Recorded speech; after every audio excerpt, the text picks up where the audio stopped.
Okay. Baby, Hey, you baby. know what time it What is. time is it? It's Studio Johnny Q time. Oh, yeah.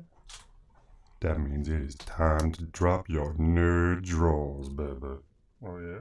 I don't know exactly what that means, but I'm sure it's sexy. I'm sure it's sexy as well.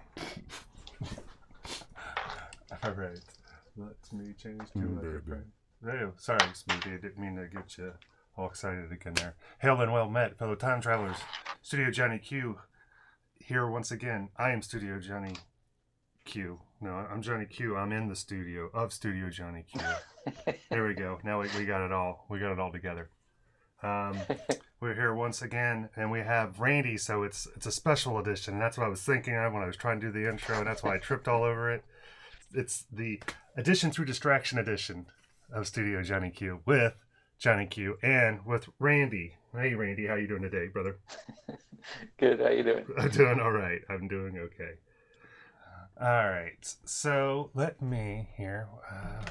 We got our cameras all kind of in a whopper jaw, but that'll work, I think. All right. So we got that. We got that. Trying to figure out our M50, of course, is not working. So let me try to do a reboot on that. Did it burn through another power adapter? No, I don't think so. I think it's just being persnickety. Sometimes it wants you to refresh it in the Streamlabs OBS. A lot of times a reboot will do it, or a jiggle of the HDMI cable. Let me see if the cam link is saying it's getting a signal, but I don't have anything. So yeah, it just looks like it wants to refresh. So how are you doing today, my brother? It is good to talk with you. Hey, looks like we got Papa Scully. Good. You as well. Thanks for What's up, joining. Papa? Good to see. Good Papa to see. Ski.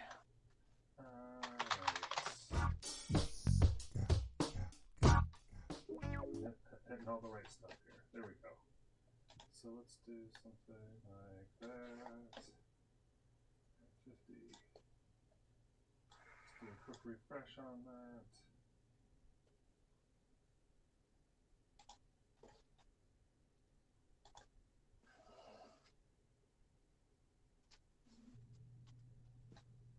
Hopefully. There we go. Now take my gas. That should be much better. Alright. What's up, Tater? Hey, we got Tater, we got Papa Skelly, we got Randy, Random Savage. Alright. So, we are here today gathered in front of a new board. That's largely what I have to talk about today, Randy. There won't be a lot of arts and crafts because we don't have a lot of space to do arts and crafts. But I thought we could talk through the board, and I wanted to talk through some D&D Beyond stuff and so on and so forth. I hope is that congruent with your sensibilities. Sure. Awesome. I don't have anything on the agenda today. Okay. Let's see here. For some reason, I'm only getting audio on one of these speakers. Let me. All right. There we go. There we go. Fun session last night, says Tater. Yeah, cool. Thanks. How did you guys? How did the interface work for you with the? Maybe buy another monitor so it's easier next week. That's awesome. D&D Beyond was great. Good. I really enjoyed being able to expand our rule set. So we were playing. I'll bring that up real quick. And Rainy, thanks for hopping on and just participating in chat. It was fun having you. Yeah, man. Happy to. Have you there to just have you Heckle. participate. Yeah. Yeah, and Poppy Scully, he liked the Beyond as well.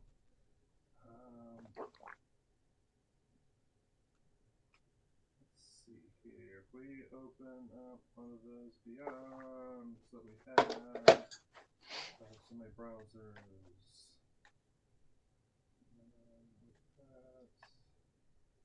No. Yes, there we go.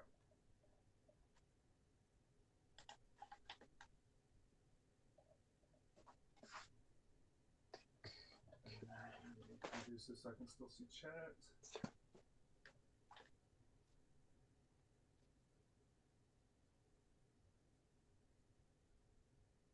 Yeah, that is fun. And what's funny about that is they're saying that the chat portion of the game is the best. You can derail, can't derail the DM with banter, but you can still shitpost gifs all day. Yeah.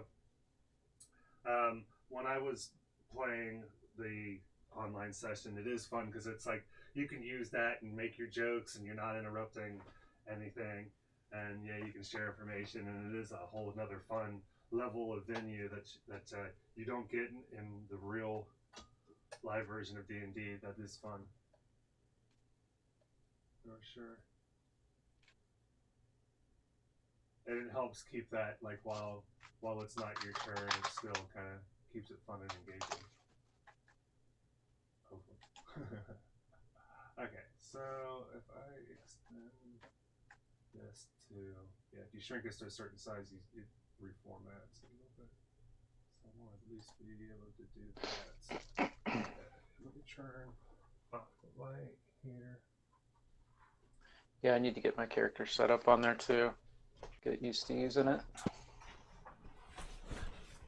Yeah, and what you probably want me to do is just let me at least create the character for you to then access.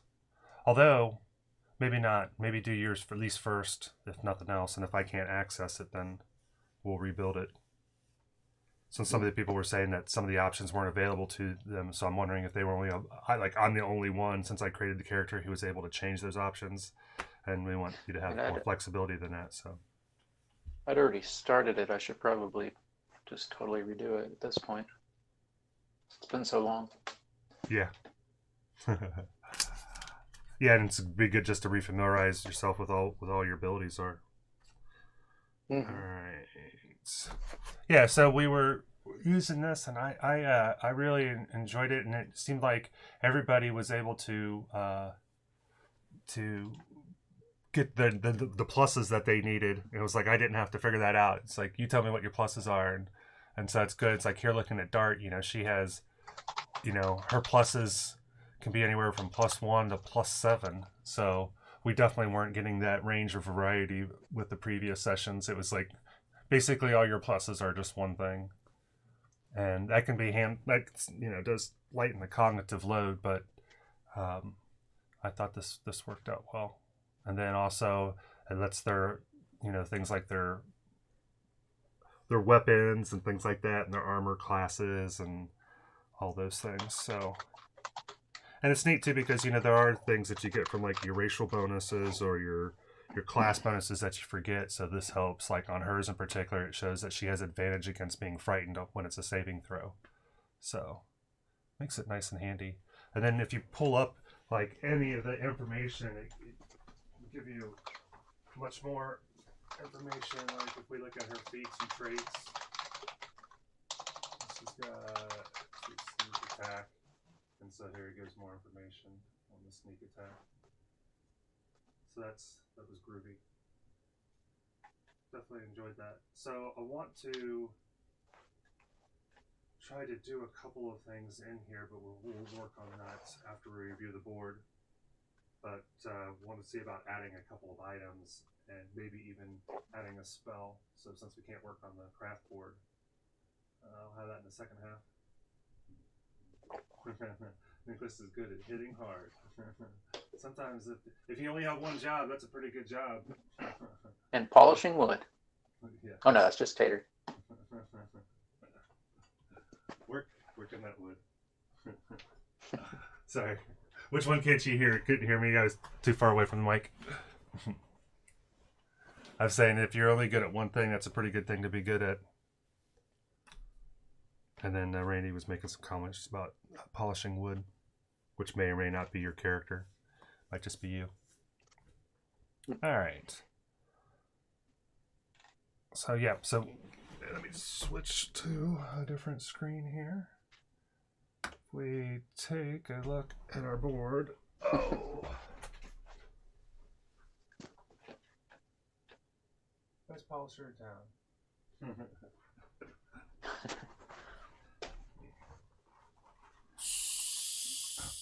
1 second. I need to get my a sip of the Q Cola, as I call it, which is just Q coffee, which is just Coca-Cola.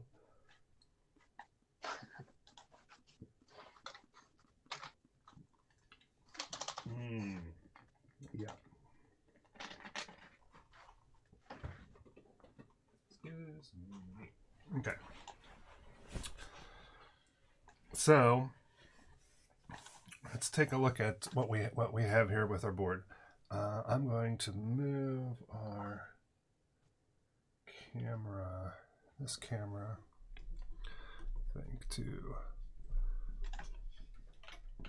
be a little more board centric.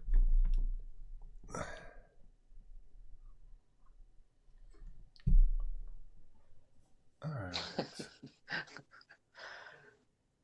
It's always worth a shot, Papa. Yes, it was. That is all true.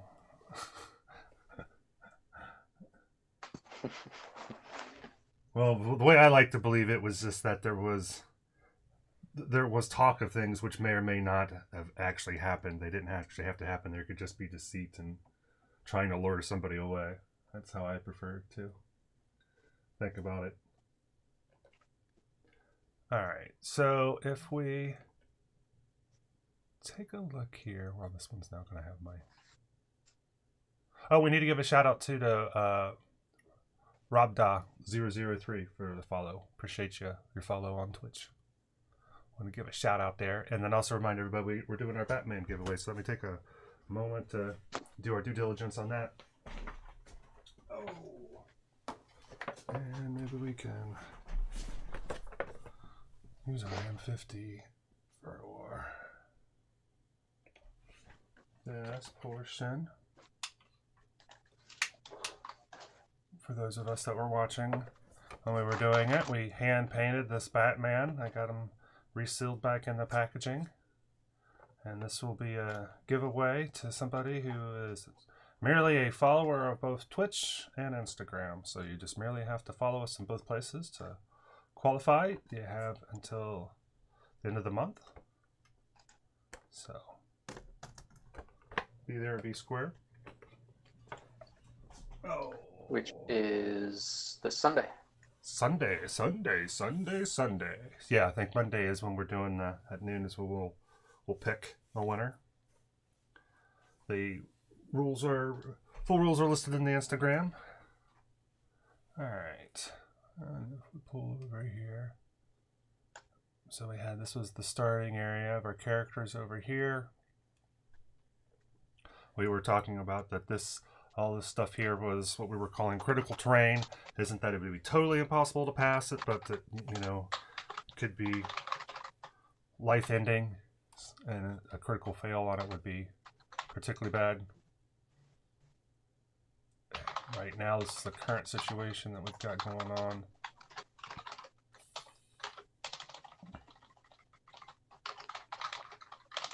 And the way that we set up the premise for this one, let's see here if I want to angle that's conducive. So if we look at it from the top view, what we had here was the starting area here, and the premise was that they're trying to go to a town called Boheme, and so they ended up hitching up with a merchant named Catchpenny who was headed that way, and he has this wagon, and that wagon is a wagon that we've been working on. And we can show that over here. Yeah, let me get some more light. Or J.C. Penney Tater. Either or. Not to be confused with Penny the Clown.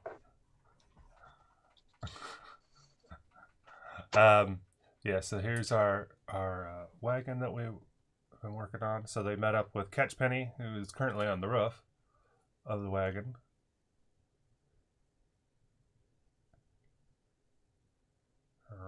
So he's currently on the top Pennywise. of the wagon. Yeah, Pennywise. Pennywise. Yeah. Wise is my last name. Yeah. You can call me Mr. Wise. So so they met up with Catchpenny, and he's a traveling merchant. He's got this wagon, but the thing is with this wagon, he can actually make it shrink. He has a magical command. Now you can't be inside of it when he does it. And so they were going to a place that was particularly narrow passage, and so he was scouting it out beforehand. And he got in a little spot of bother, and so that's where currently we're at. Is that he? So he's here, and is on top of the wagon. And we have a gentleman over here who now is currently bound up.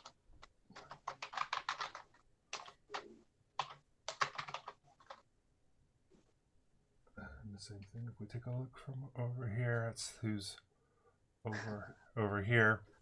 And he was chucking rocks over at the wagon. So let me go back here. So he was up here and chucking rocks down there to the guy in the wagon. And the players were over here. They advanced forward. And there's also this giant that's over here. And he's just been laughing at the whole scene. To him, this is like cable TV. And so he's been having a good old time eating his gourds and laughing at this orc's inability to hit. And I think out of 8 attempts, I think he only landed one hit. So it was a statistical oddity. But the party ended Actually, up it sounds like when I run out of spell points and have to try to throw something. Yeah.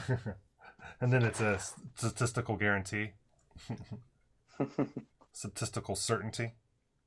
And then also there was some goblins over here on this bridge over here who were commenting.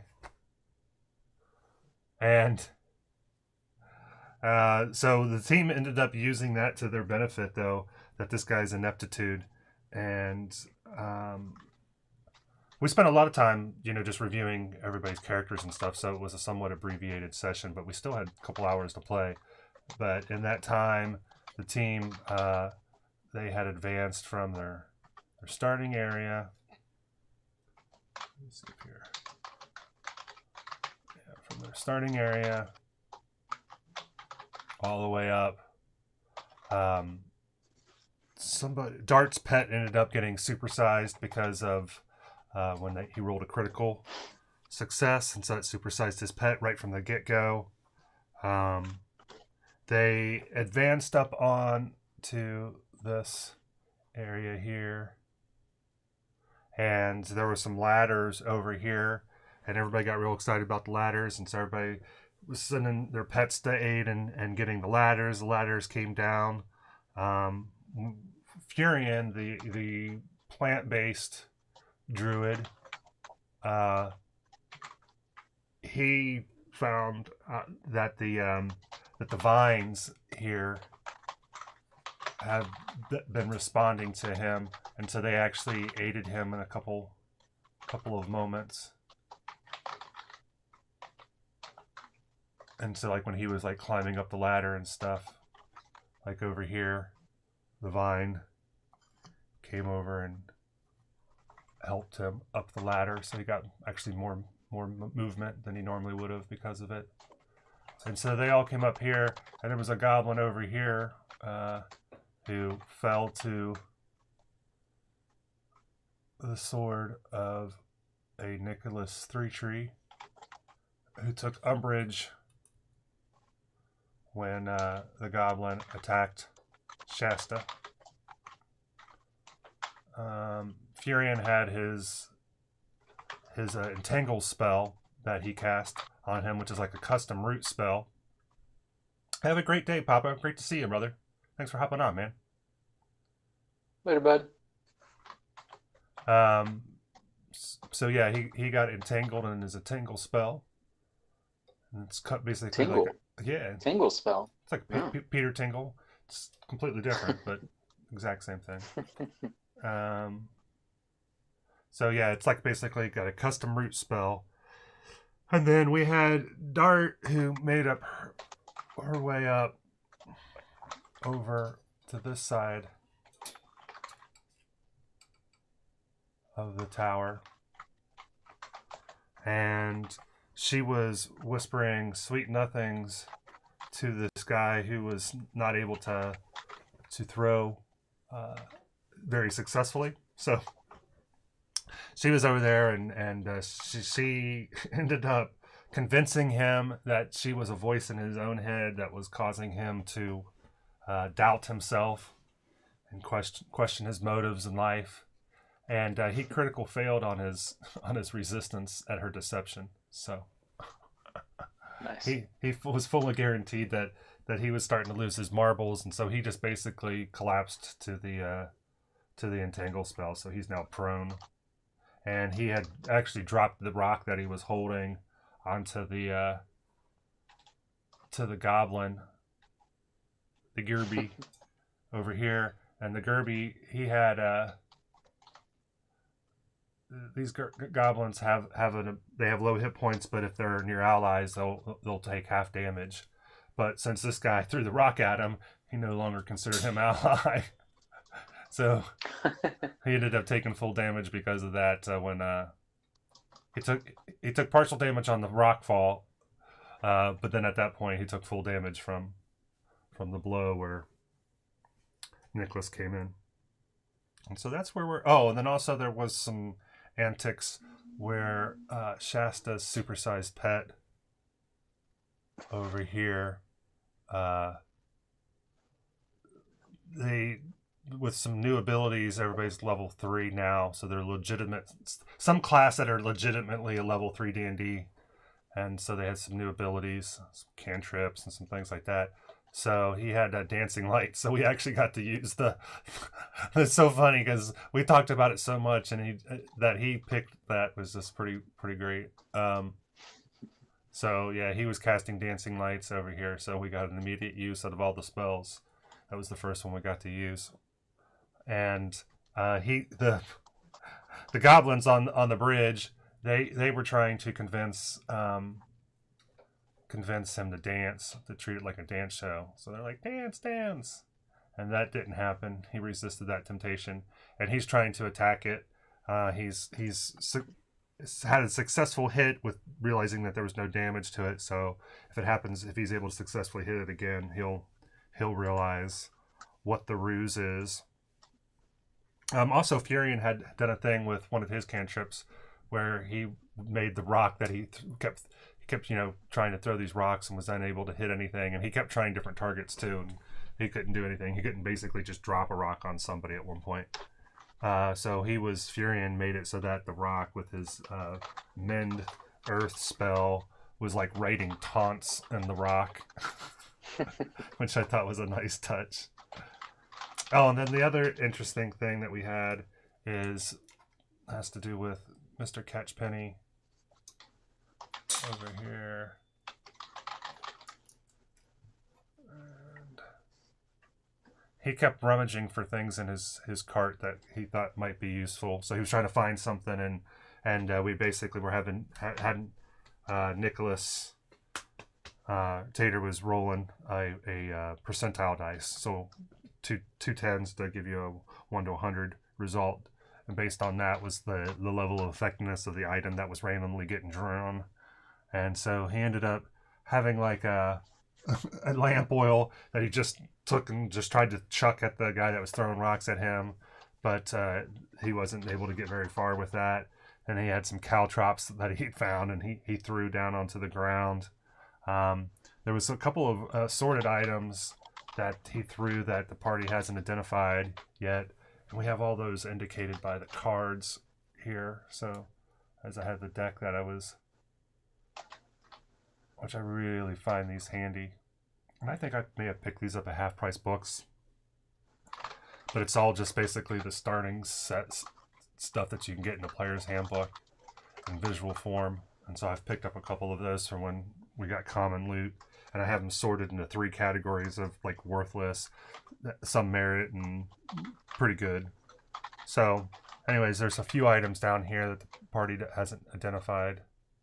But lastly, there was a really good roll, and he ended up looting, this is from another deck, this is the Magic Items deck from D&D, but he looted Bracers of Defense out of he randomly drew that out of his wagon, and he asked if anybody, if there was anybody who doesn't wear armor, because that's the only people who can use this. While wearing these bracers, you get your +2 bonus to AC if you're wearing no armor and using no shield. And so these are legitimate Dungeon and Dragon items, so it was easy for him to actually find those in Beyond 20 and be able to add those and, you know, and equip them and automatically equip. So it was like, ah, cool. It's nice to be kind of using all this stuff. So, and so he ended up throwing that to his pet. So his pet currently has those. And so we take a look at our top view. So again, our starting area, and this basically what they have here is an area that winds through, and we tried to define it with these pillars, and then we also use a lot of like this reindeer moss, and then some of these fake dry grass things that we've done here.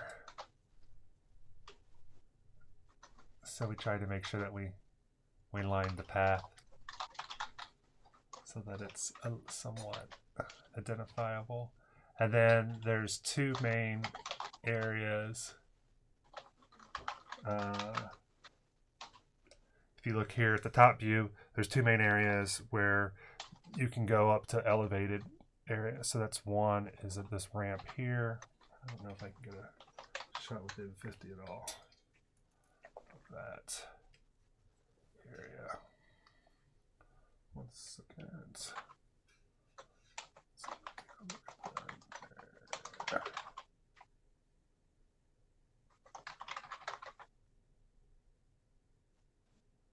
Yeah, so way back here by the water, there's this ramp that goes up to the next level, and then over to there, which is another ramp up to another level, and then the path kind of winds out back there.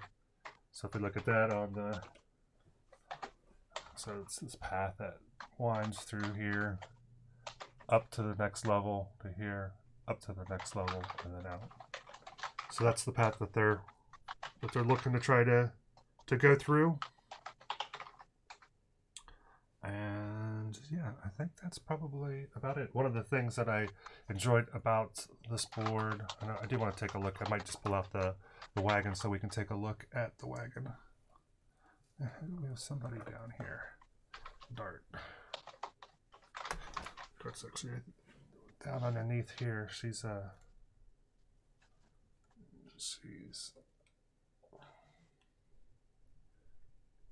underneath here doing her whispering. So she had fallen accidentally by my hand. All right, so that we got that. Oh, was that we got to use these pieces that we had added the foliage to. So we've got all 3 of those pieces tucked in here. And again, you know, everything just blends pretty decent. It's kind of amazing. You can make all kinds of stuff and throw it together, and it works. Also, then we had these things that we were working on that we ended up using to define the path. And like here's one where we added some of the, you can see right here where we added the flocking to it. It came out really well. Yeah. And they all have different, so we got to use those quite a bit. So one of the other foliage items is over there.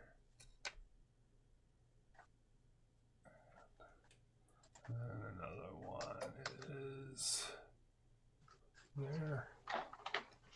Right here. Let's see if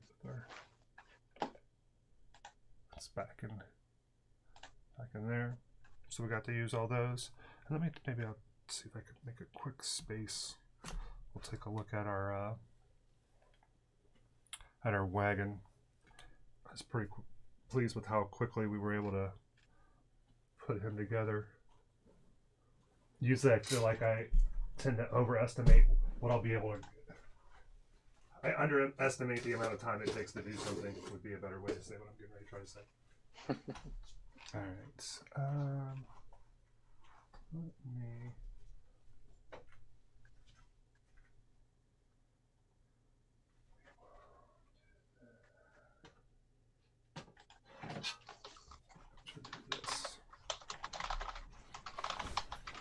Alright.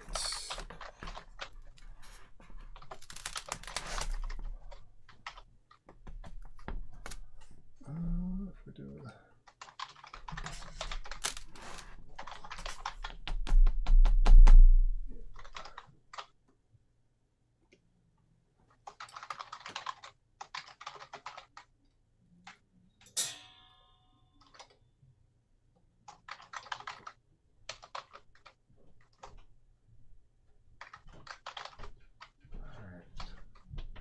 So if we take from the ceiling view,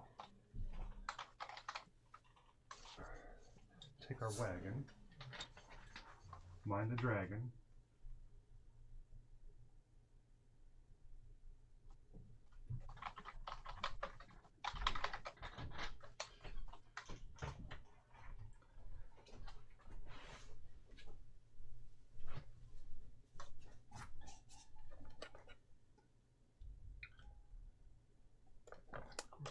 apart.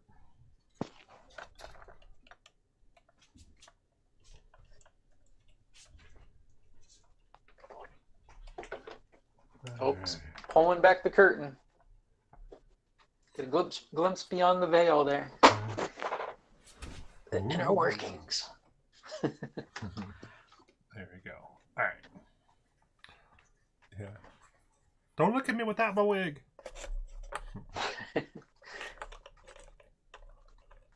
Alright. So I have to say our wagon's looking pretty dope here. It still want to do a little bit more work to it, but in a very short period of time we got it to look pretty good.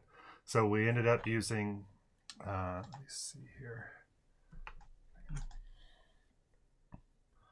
We ended up using this Lego piece that was at the kind of that frame, and we were trying to figure out if we wanted to use it as like a window, like a picture window in the back, or we wanted to use it to where it was kind of this place to sit or a foot, step. So we ended up using it for that. Found some cool beads. We rated our bead box, and that really helped us.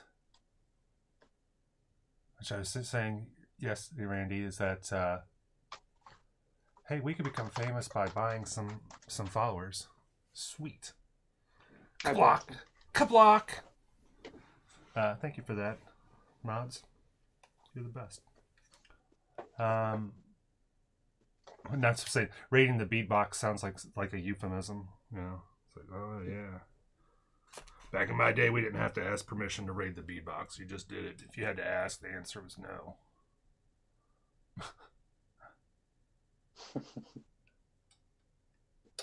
We actually don't subscribe to that type of ideology. Just saying. All right. So, yeah. So we used some beads for the door pulls, and let's see. I can get So a guitar pick is the embellishment above the door. Let me see here. Looks like the right shape. Anyway. So yeah, I had this guitar pick that was like made out of wood, that was like laser cut or something. I have no idea where I got it from. But it's like, oh, it was in my baby box. It's for a moment like this where it's like, you know what? So yeah, use that. I want to do some more on these metal things here that they're stuck. I have one there and one there, and then from there I have hanging a lantern, which will get a metal finish. And then this weird dangly gemstone opalescent thing with some things. It's kind of just like a fetish or a, you know, magic charm or something. Nice. And then I added some bling down there on the side. And then with the roof, previously we just had, this roof was smaller because it was just the piece that was underneath it from here to here. And so that basically meant that when we were looking at the wagon, it was only kind of covering it from here to here. There really wasn't much overage. So I knew I wanted to make it longer. So when I started to think about how to best do that, I ended up we were using tongue depressors for the roof. Let me see here if I can make this a little less harsh. So I took a set of them, and before we had just taken a set of tongue depressors and just clipped off the edges, and then which we ended up using some of those for some of our scallop decorations there. But with this, then we ended up just cutting them in the middle and putting one on one side and one on the other, but, you know, kicking them to, you know, a different sort of flared wing position, and then put them on and then just cut them at an angle. And it gave us a real nice shape and interesting design. And then what I want to do in this recessed area here, use a flexi straw for like a stove pipe type thing. That'll look pretty dope. Nice. And then we also, put some light back on, added windows. So we've got window here, another one on the side, and then one on the back. And then that's just parchment paper. And I was actually pleased with one of the like painting trays that I have has recessed areas, and I can't, basically, if you were thinking about, like, this would be one of the recessed areas, like I could put matchstick here, and I could put a matchstick here, and put a matchstick here, and it'd be very square, and then just drop glue on the corners.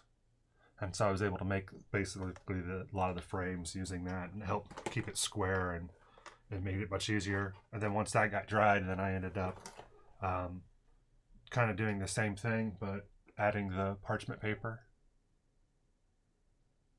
And I did 3 of these all at the same time, and so I had a sheet of parchment paper over top of all 3 of them, and put our heavy metal blocks on them. And then when they were done, then just cut around the wood so that I didn't, you know, have to figure out what size that those would get. So it worked pretty well. Wasn't So time is the intensive. parchment paper the only thing in between the inside and the outside? No, it's not hollow behind it. Gotcha.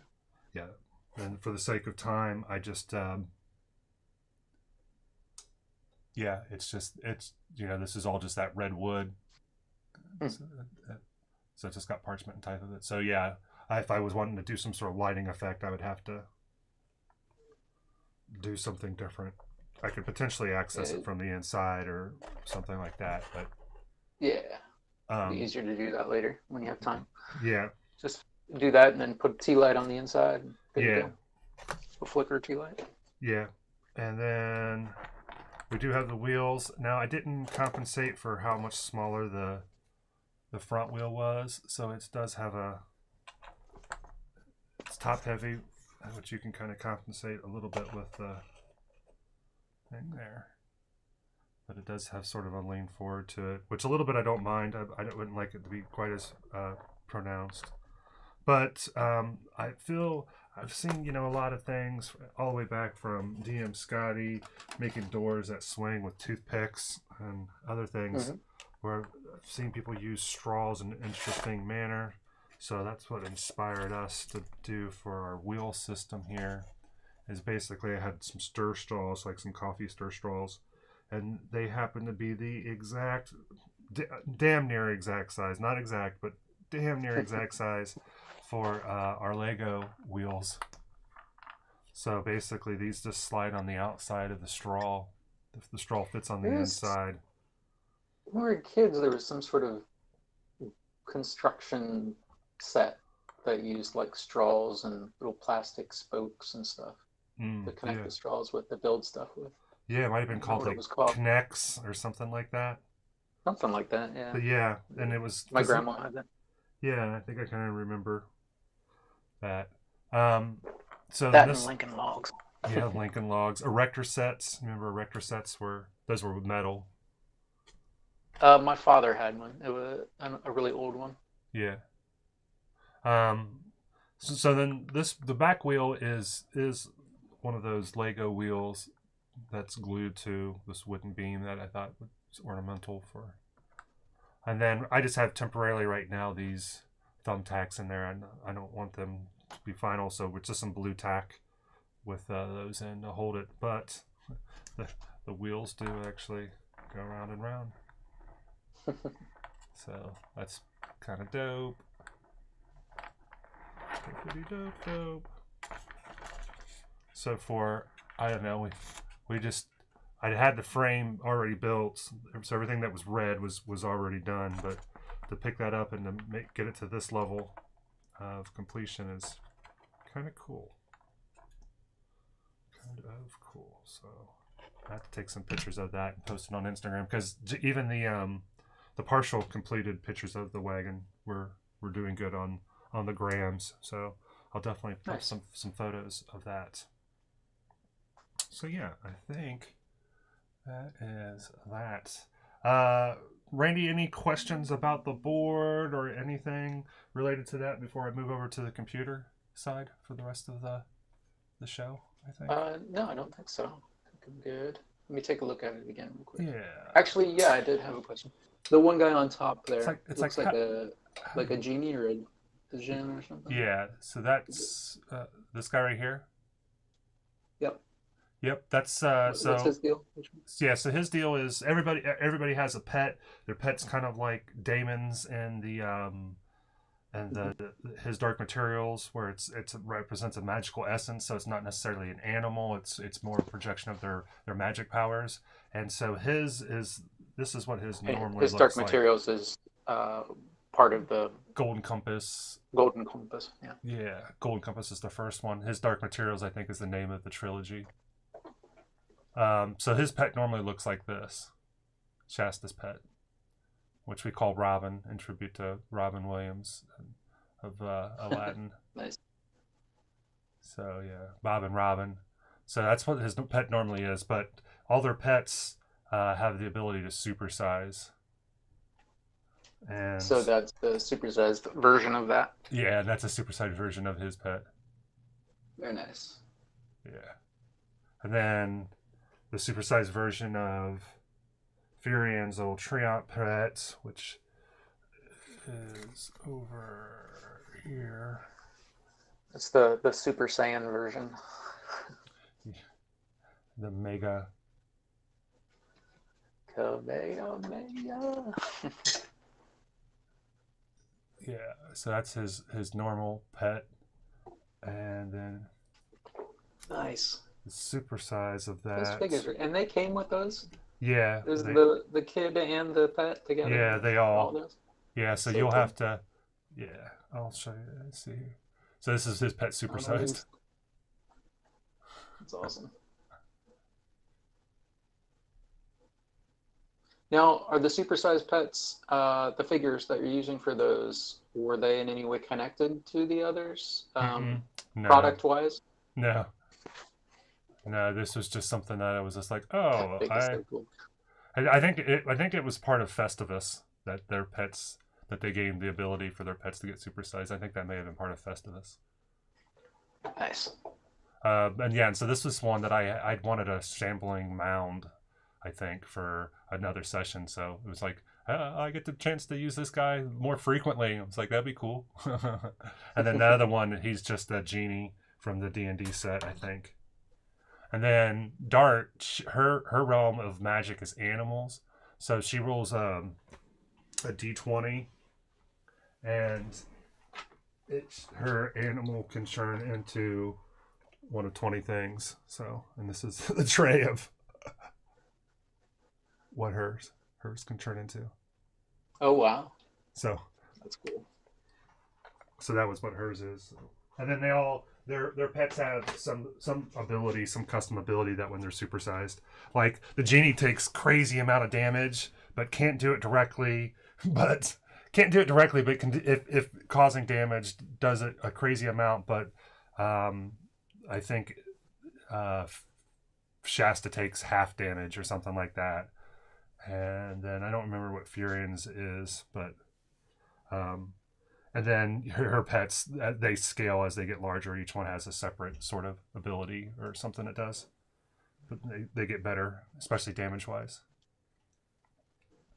Any other questions? That was a good one. Thank you. No, not at this time. I reserve the right to ask questions later.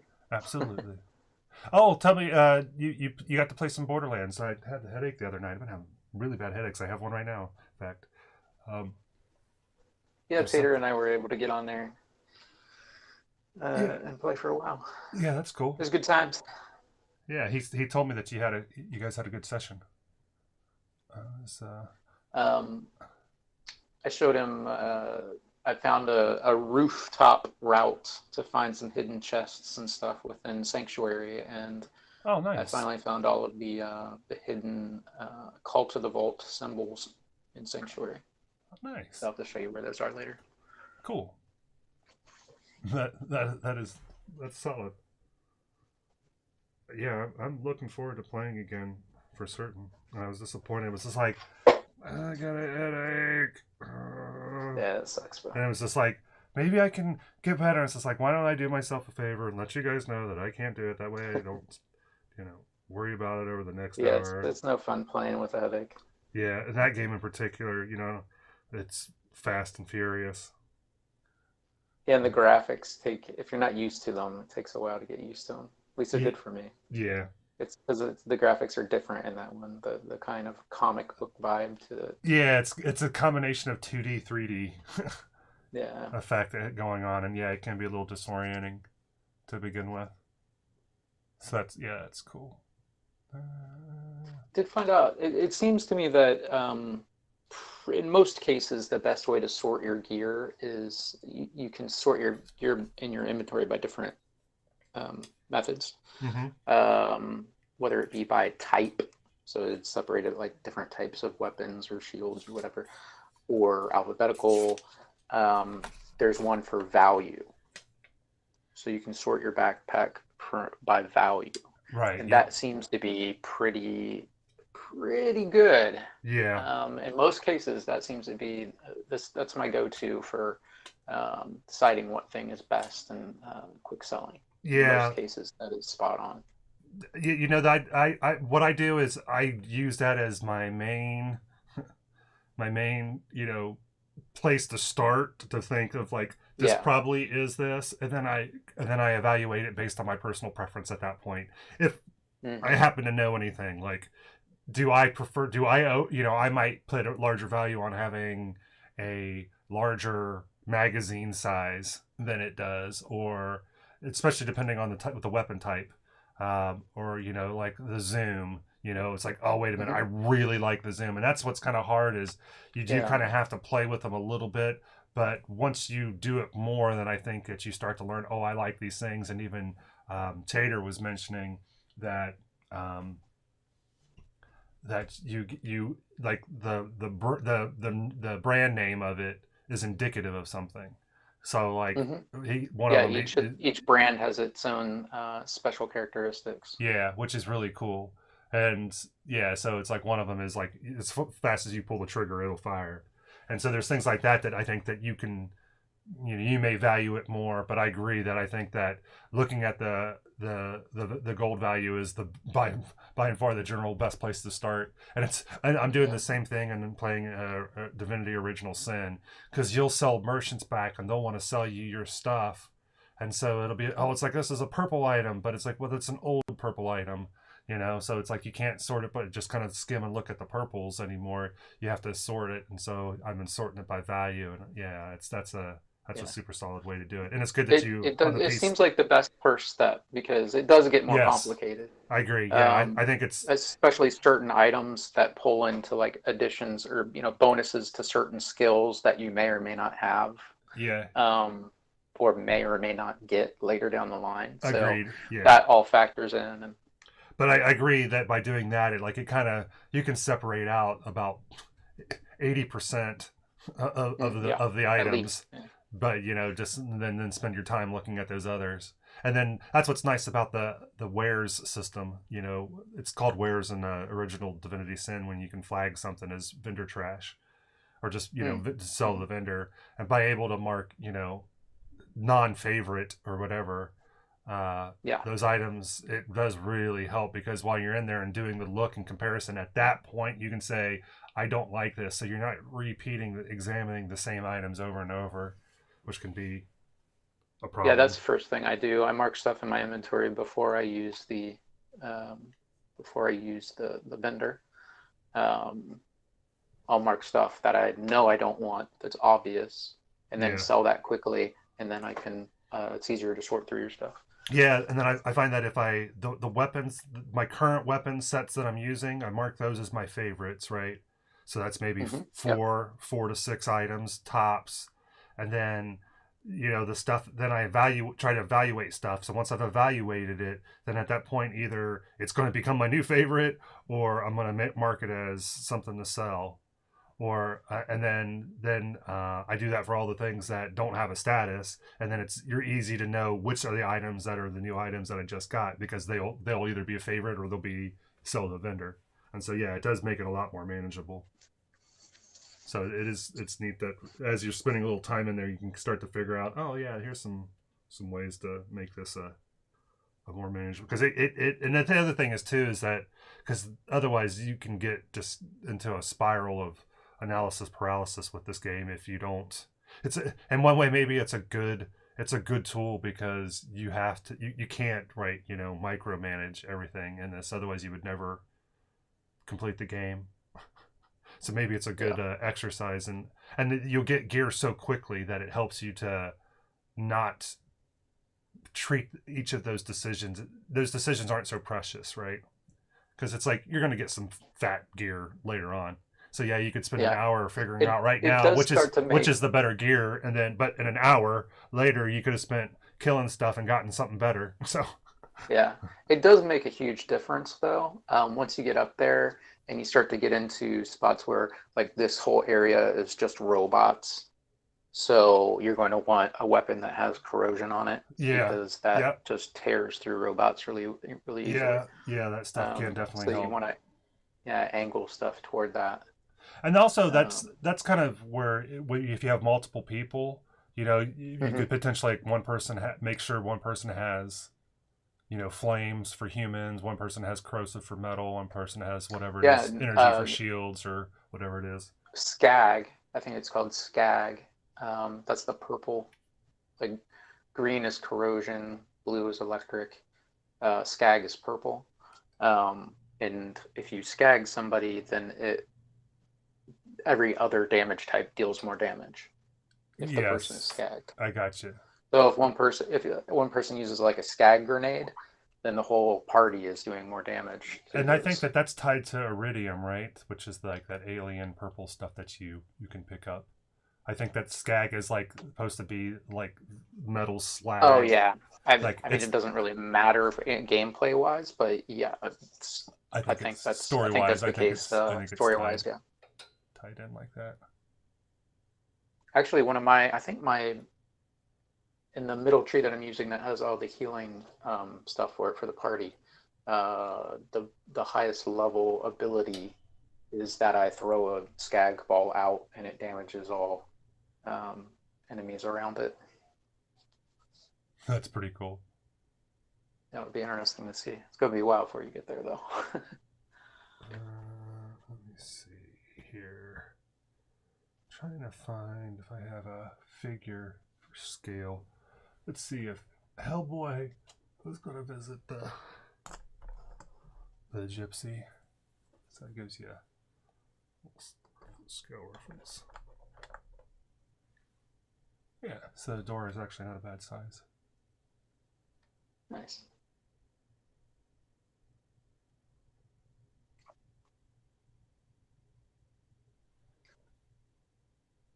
I have an idea how you could add a little flicker light to the lamp as well. Yeah, I did that with my first building that I made. It's got this same lantern, and I drilled a hole. Okay. I drilled a hole in the top, and it's got a set of strand, so it's like, I don't know, 20 LED lights, and so I have them in the inside of the house, but one of them I had running through a little wooden beam. And so Nice. one LED's in there, and it's a flicker type. It has a switch that you can toggle between different types. Very cool. I do.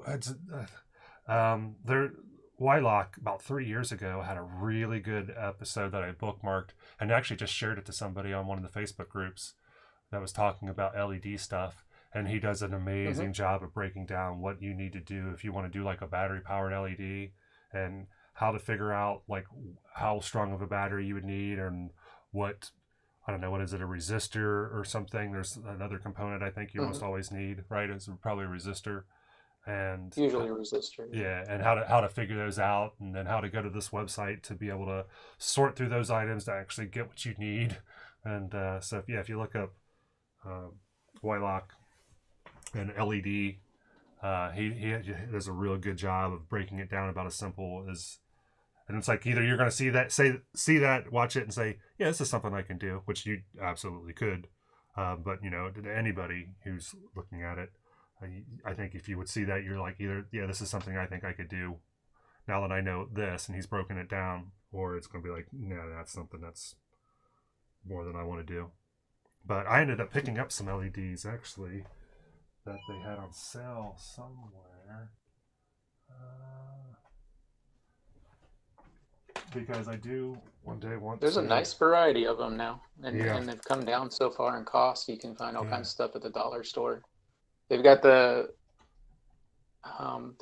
two main different types of mini LEDs, just in the way that the end of the bulb is shaped. So one is like domed, but the light, in that situation, the light kind of shines directly straight out of it, real bright. And the other one is kind of flattened, and it's, I think, concave on the inside, so it spreads the light out the sides. But now they have those super mini tiny ones that's just like a tiny little nubbin on a wire. Yeah, that's what that's what I've used for this. Okay. Yeah. Cool. Where it's like a I don't think I have them handy, but it's like a strand of like copper wire. It almost looks with these little tiny LEDs, and that's what I ended up using. Yeah, and then so and the length in between them, it was long enough that if I doubled it up, I could get it to come out the length of the pole and down into the lamp. So it was just long enough. Nice. They actually have string ones now as well. Like the whole string lights up. Not a strand of individual lights, but a string where the whole string. Oh, I got you. It's almost LED light, like a fiber optic type of deal or something. Yeah. That's interesting. I can't remember if I found those at the dollar store or if I got them on sale, like in clearance. I think I may have gotten them on Christmas clearance at Walmart or something. I don't remember. So yeah, somewhere I picked up this pack of 5mm LEDs. So, and these are all, I got a packs of like about every color. So it must have been some clearance thing. So I got a bunch of these. Nice. It's like green, red, from purple, the website orange. that Wylock recommended? I don't remember where I got these from. It might have been something else, like maybe like green stuff or some other miniature thing where they had like a clearance on some stuff. And I was like, you know what? It's be handy to have them that way. One less component to get. But yeah, I would be interested because I don't think it is that much, and I think once you do it a couple times, you'll be like, oh yeah, I can do this. and then you can start making some things that have switches and, run the custom length of the wire that you need rather than being forced to retrofit something. Although, I mean, Yeah, totally. we get a ton of kick out of retrofitting stuff, so I don't want to sully the good name of retrofitting in any way, shape, or form. All right. Well, then I'll go ahead and going to move over to the computer, but you can keep talking. Okay. I always wanted to make a really detailed one where it had like pressure switches built into it. So like the character would be moving along and you'd step on one certain tile and it would activate a pressure switch or something that would activate a light or a series of events or something. They have... I make things too difficult for myself. Yeah. I don't know how to do any of this stuff yet, so this sounds big ideas. This sounds a little bit like what we were saying about Shay, was that she was rolling really good last night, and she kept saying, I'm rolling shit. And it was like, you succeeded. All these rolls that you're saying are shit. It's, well, yeah, because I want my pet to go critical. So anything less than a critical was a failure to her. And it was just like, oh, you can't live life like that. That's so horrible. And yeah. Yeah, if you're living all of your D&D life just waiting for a crit, then you're going to be waiting a while. You're only going to be happy 5% of the time.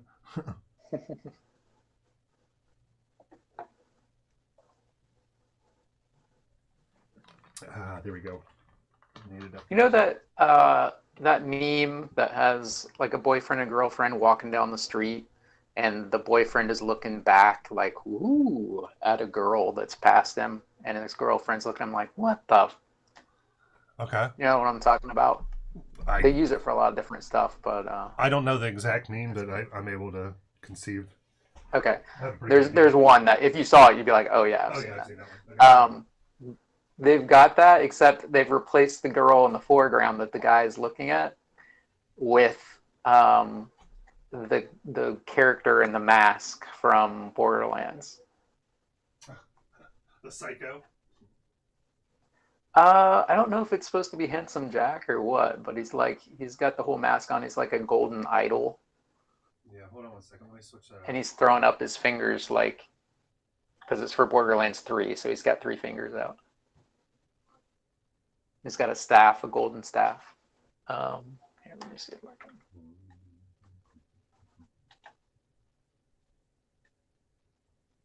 Apparently, there's a lot of controversy surrounding Borderlands at the moment. Borderlands 3 and the company that made it.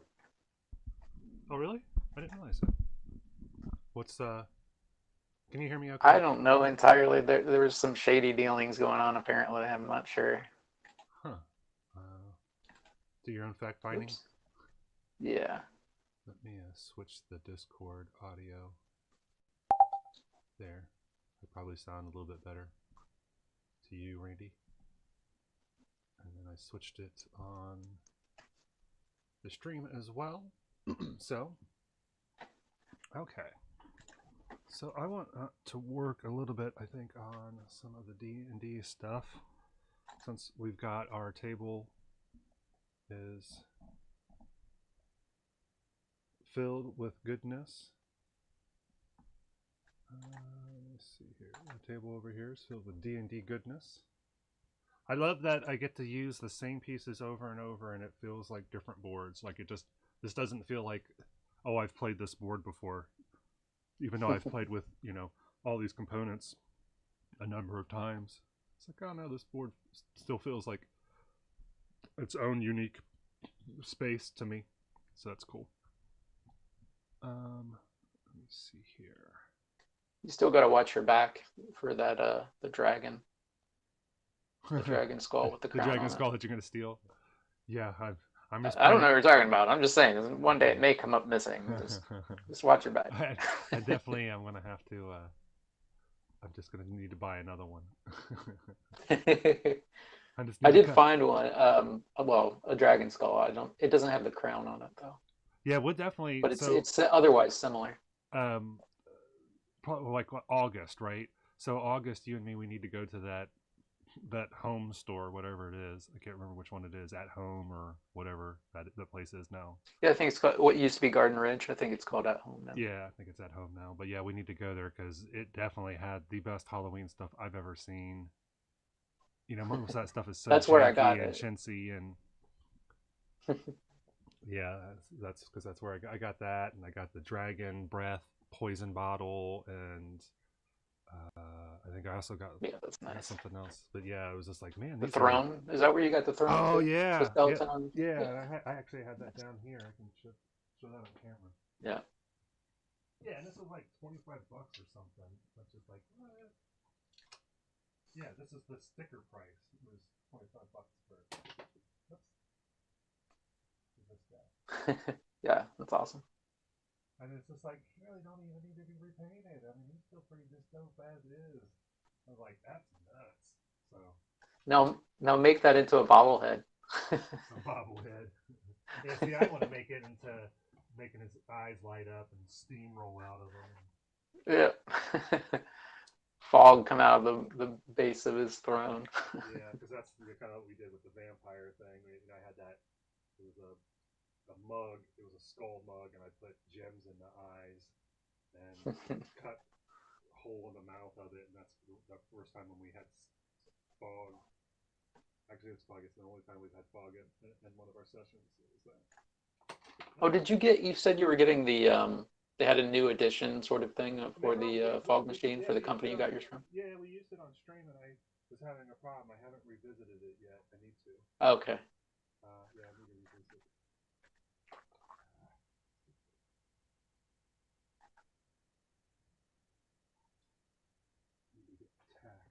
I was telling you that I was watching some Neebs Gaming where they were playing Scrap Mechanic. Oh yeah, This is a few years ago that they did Scrap Mechanic, but yeah, it's been up for a they while. have a bunch of different videos about it. And the one I saw most recently, one of the members made a whole like shooting range gallery where they had targets that popped up, and you had to try to shoot the targets as they popped up, and then like after that was done and he tallied the points for that, the wall dropped down, and there was a long range bullseye target shooting range, um, and then the wall on the opposite wall behind them. What's that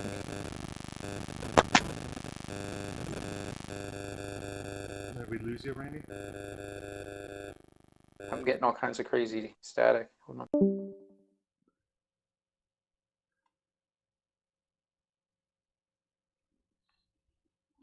All right.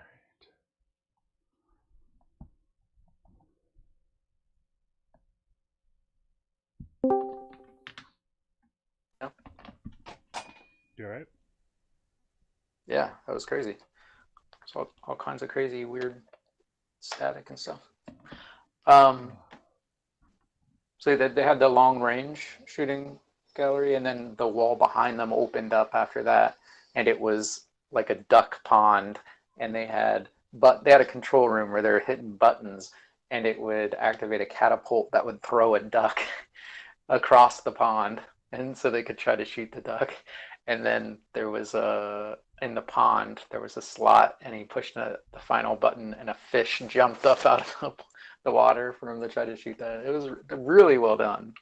The game is a bit wonky, and they're always pressed for time when they're trying to do their builds and stuff. So some of the ducks were going crazy, like they would go backwards or just go into the ground instead or something. I think they made a lot of improvements to scrap mechanics since then. It may have been in beta at that point when they were doing it. Yeah. I remember some people playing it, and it was in the early stages. So, but I do see that it's out and often on sale. It's like it would be fun to pick it up if somebody else was going to be in there, play around, Yeah, get it. We could have a lot of fun, I think. yeah, because they do all kinds of stuff with it. They build like race courses and different obstacle courses and stuff, and then each of them will build their own vehicle to try to conquer it and see who does the best. Part of it, what makes the video so funny in part is that the game is so janky that often a lot of stuff goes wrong in hilarious ways. Yeah, yeah. That's like I used to talk about the Monster Truck Madness game, and yeah, it had some.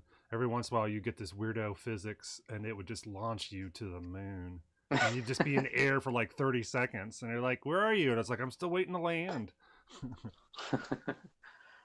And it was like you'd have the mini map, and you couldn't even see your character on the mini map, you know. And it's like just drive and try to get back. But it was fun because it was like when it happened, it'd be so funny. So yeah, sometimes those kind of like the bloopers that they'll do at some of the like the 3D animated movies where it's like the people's teeth and hair is all wonky. You know, their teeth is like outside of their body and their eyeballs pop out of their head and. View campaign. I did pick up on Steam. I got Mount Your Friends and what was the other one? Mount Your Friends. Oh, Human Fall Flat. I went ahead and got that on Steam as well. Oh, cool. They're both on sale right now. So Humans Fall Flat is $5.99, and Mount Your Friends, they have the original for $4.99 or the 3D for $6.99, or you can get them both in a bundle for $8.98. Nice. I think it'd be a lot of fun. All right. So we'll try this.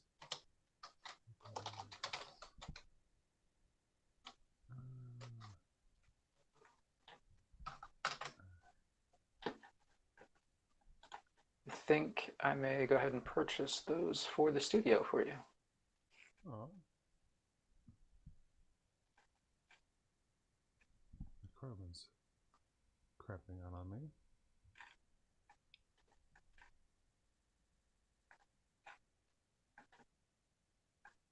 Yeah, it has been fun playing.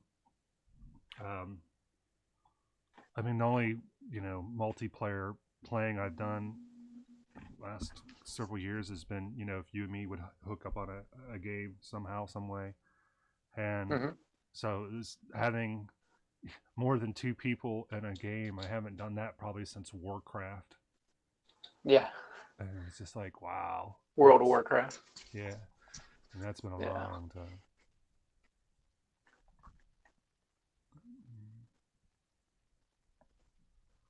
Well,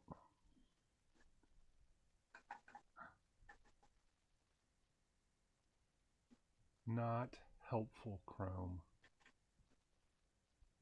Not helpful at all. Thank you very much. Yeah, I know you're not responding, so.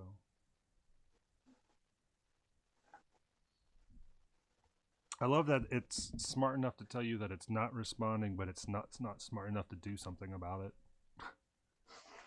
or to prompt you, hey, we haven't responded. Such a while, do you wanna? Would you like to do something? I really don't want to close these browsers because I have so many. You know how I am. I have like 25 tabs open. All right.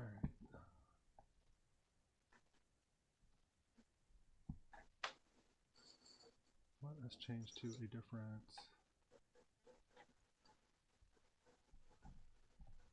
angle here. Real quick. I saw a YouTube video of this happened to be, I guess, Inside Edition or something, but there was a hiker. It's an older gentleman that was hiking in a national park, I think, and a mother bear and her two cubs started following him along the trail. I think the cubs were interested in him, and the mom was just looking out for the cubs, and he was, kind of walking backwards and filming them like. That would be totally scary. Please go off the trail. This is amazing. Please don't attack me. Please go off the trail. Yeah, this is. They followed him for a really long time. Either this is going to be a really great story I tell, or a really great story somebody tells at my funeral. Yeah. I guess at some point they finally veered off and went and bathed in the pond or what something. I can't remember exactly, but very cool story. The videos are really cool. All right, let's try this again. So over here.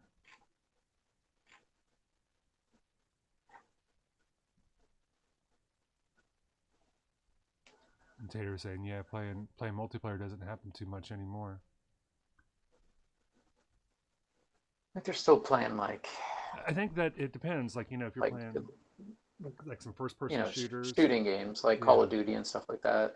Is that still big right now? They have, there's versions of it that's still always. Yeah, whatever the latest rendition of Call of Duty game. But then a lot of times too, I think that you're probably playing with a lot of randos. Playing with people that you actually know is fewer. Yeah, I can't. Yeah, and just the drama that you encounter playing with other people that you don't know online is I'm so done with that. All of humanity, really. It's our catchphrase for all of humanity, really. Whenever we're just the ones that want to cause some crazy drama. All right. So, Randy, I'm going to try to share my screen here. And I've got Furion up here. So, Furion has a spell. Oh, yeah. Got you, Tater. Totally.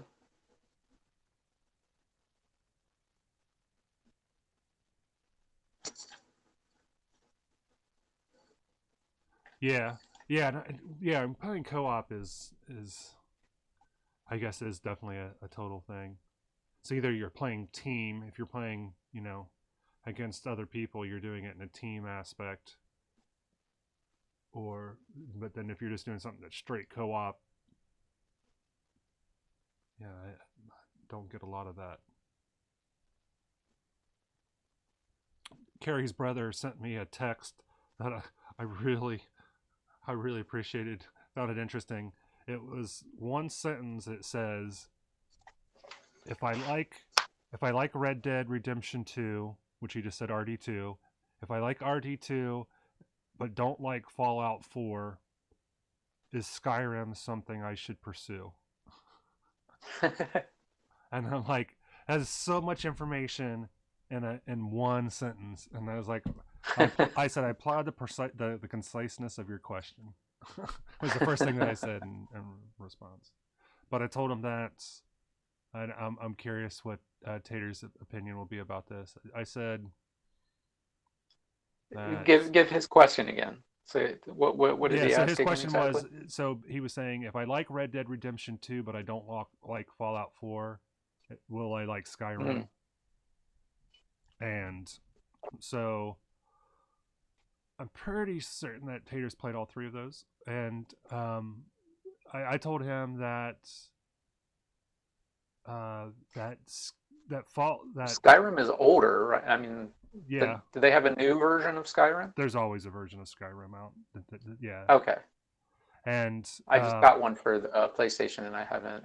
I got the VR version, and I haven't played much of it yet. But it's a lot older than. I mean, there's a lot newer, more better graphic stuff out there and stuff. Yeah, and the thing is, if you're playing on the PC though, then you can mod it, and so you think that he'll like Skyrim? And I said that that Skyrim suffers from, you got a new town and man, there's an assload of people that you have to talk to. And so I said it suffers from that, but it has a really good open world feel, and it has some really great dungeon design. And I told him that if Spider-Man's an option, to play Spider-Man. And I also told him that, and he's like a history buff guy. I told him that Assassin's Creed might be good,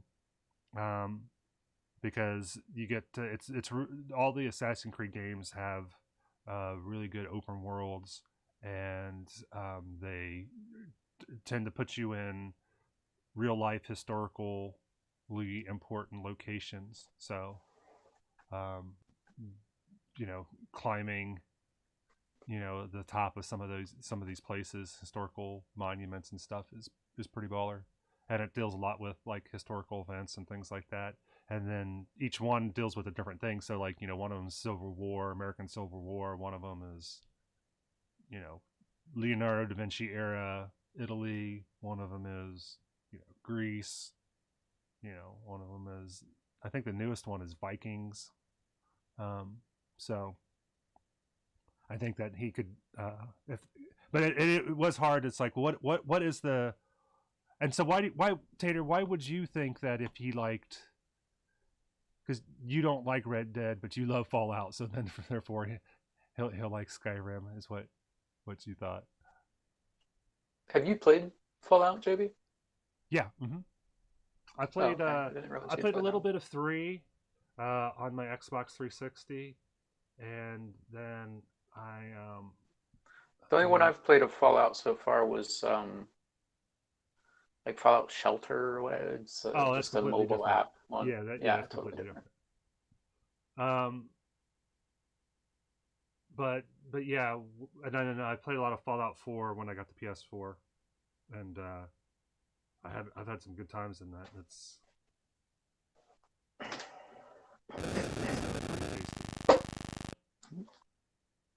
but what I really liked about Fallout, the original Fallout, I think Fallout 3 style better than Fallout 4 because I like turn-based rather than the real world. But I still enjoy it. It's still fun, so yeah, I don't know. And you really liked Red Dead, didn't you? Yeah, the first one, and I haven't played the second one, but I'm sure that I would. Gotcha.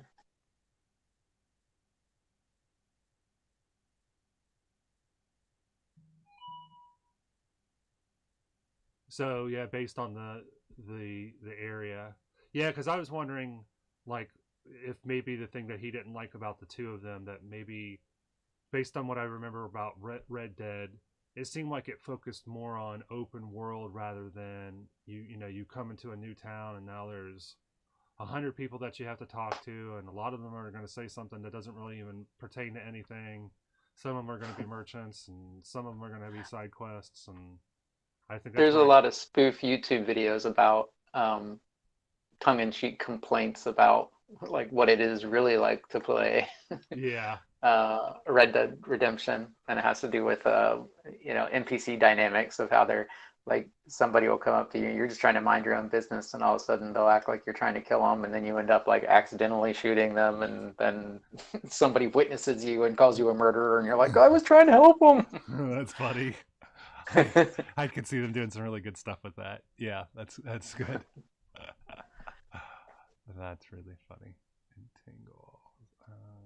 That's wild shape is what we have. So the skill that the challenge that's set before us right now.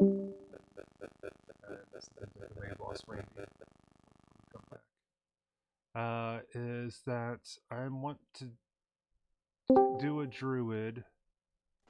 You with us? Yeah. Mike's messing up again or something. Yeah. Can you hear me? Yeah, I can hear you. Yep, I can hear you. You can hear me okay? Can you hear me? Indeed. Awesome. So taking a look here at the task that before us, have Furion, who is a druid. And the thing is, with the druid in D&D, they're both animal and vegetable based, right? But the way that we're doing it is that each of the 10 children represent a primary essence of magic, and Furion represents his magic domain is vegetable. So druids have ability of wild potatoes. Potato. Boil and bash them, stick them in a stew. Is to do wild shape, but that doesn't really, it has to do with animals. So I'm trying to figure out what would be something like this. And maybe that the question has to do with druids just in general. What exactly are you asking? So druid in 5e. Yeah. 5e.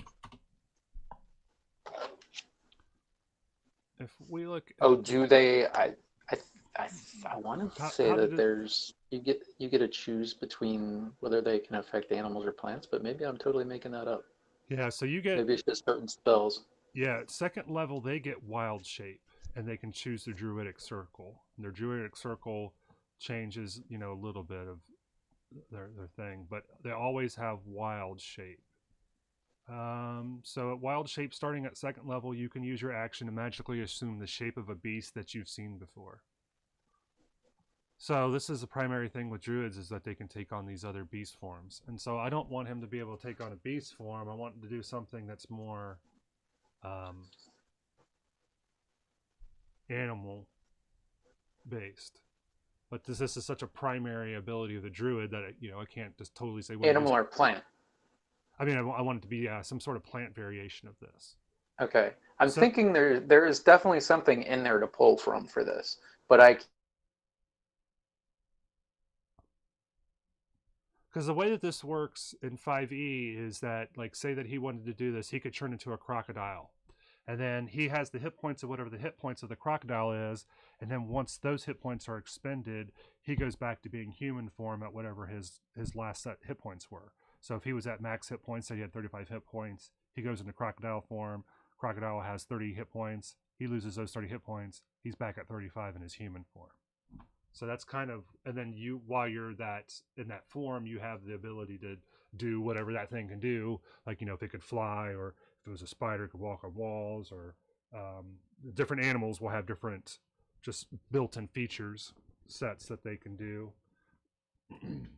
I know that our old DM, he was playing with a druid, and he had as a poisonous toad, a giant poisonous toad, and so he would use his tongue to grapple people and would be poisoning people while he had him inside him. It's pretty cool. Oh, I think we lost Randy again. All right, so we want to figure out how we can do this. Let me see if we do. Hello again. hello. Hello. Frustrating. Yeah, no doubt. If we do a vegetable based or plant based. Oh man. Plant based 5e druid 5e.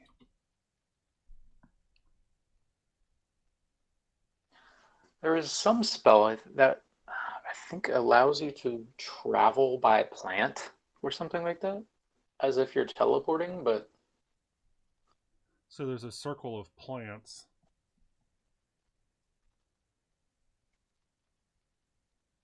They could choose offensive or defensive.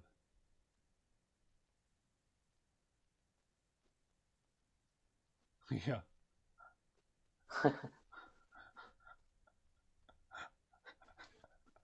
That's what I love about Tater's character. Yeah, he's like, he chose the simplest version of fighter. So right now, if he keeps it as it is, it's just basically, yeah, that he just hits really hard, and we have to remember that 19s are criticals for you. That not just 20s, but 19s are criticals for you. You lose the ability to use your wild shape to transform a beast, but you gain the ability to use it to transform into a plant.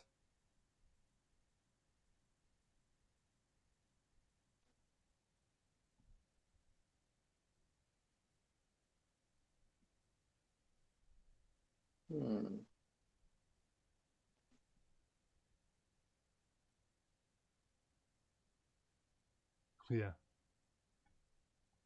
Yeah, that's good. There's nothing wrong with it. They didn't really have that, so that's you've kind of had the druid that's been tanking just because he's had the most highest armor class and the hit points, so they could use a legitimate tank.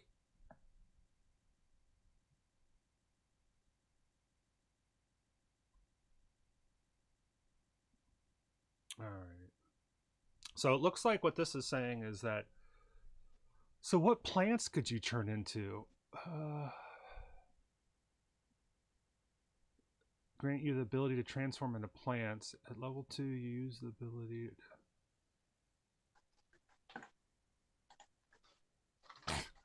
I'll be a huckleberry. Y'all daisy if you do. 85E. I'm going to turn into weed and you guys can all smoke me. Let me eat your berries. Rot my mouth. I'm going to put your berries right in my mouth hole. So what kind of plants are we talking about here? So plants with a challenge rating, and that's what CR stands for, is for challenge rating. So 5E plants by CR.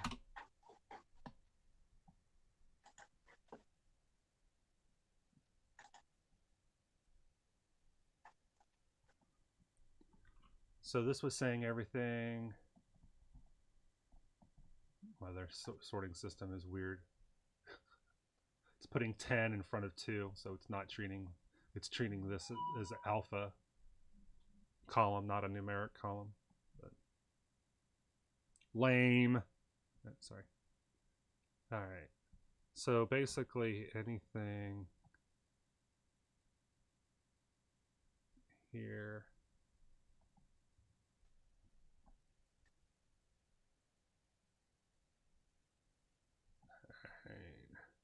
And look at me, I'm criticizing. I should be privileged to participate on his free creation.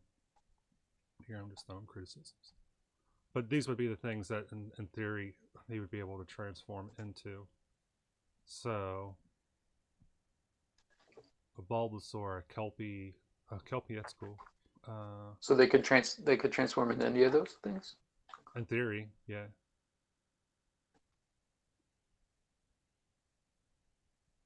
Gray fungus. So if he did that, then he would have 11 hit points, an armor class of 10, but he would be able to slam. That's right. If you need somebody to blame Johnny Q Studios. So, yeah, so that is an option here, and I might be able to. Let me see if that's an official option. Then I could actually probably purchase that, so it becomes an option for him in D&D Beyond. Because they make it that you can buy a book or you can piecemeal parts out of the book, right, Randy? So like we were talking about, there's a book. Yeah. What is this? Yeah, a lot of those plants. D&Dwiki.com, Wiki Circle of Plants, 5e subclass. I think you were on that page for a minute, I thought. Yeah. Had Circle of Plants, Druidic Path, Plant Life, and then Advanced Wild Shape. Starting at 6th level, you may use your Wild Shape to transform into a plant creature dependent on your path. Offense. You may use your Wild Shape to transform into a shambling mound. Defense. You may use your Wild Shape to transform into a treant. You may not use the Animate Trees action. May only speak its languages if you know them yourself, and may not use the rock action unless your DM specifies there being rocks available. Wow, I don't know why they really... Because of geeks. Overcomplicated that sentence within the... You've never met nerds, apparently. It's what we excel in. It's overcomplicating things. It's kind of our magic power. It's one of the problems with the 5e book, Player's Handbook. Its index kind of sucks, and a lot of stuff you have to flip back and forth to try to figure something out. That's something that should be spelled out right there on one page, and it's kind of spread out throughout sometimes. Yeah, the 5e manual is not regarded as being the best designed manual as far as a reference manual. D&D's hard. There's like math, and there's like, how am I supposed to know which one's the 8-sided die and which one's the 12-sided die? So it looks like Circle of Plants is potentially a real thing.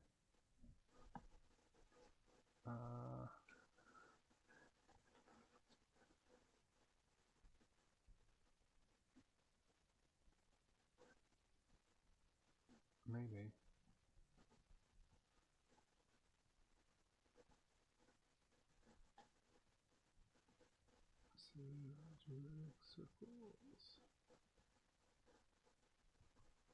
Circle of the land. At 10th level, their defensive spell Barkskin increases to 18 AC. That's nice. That's real nice.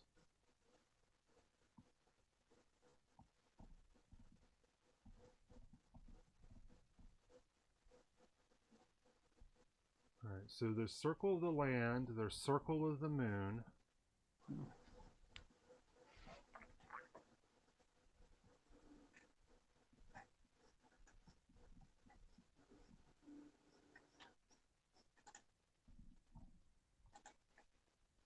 Circle of Wildfire, there's Circle of Stars.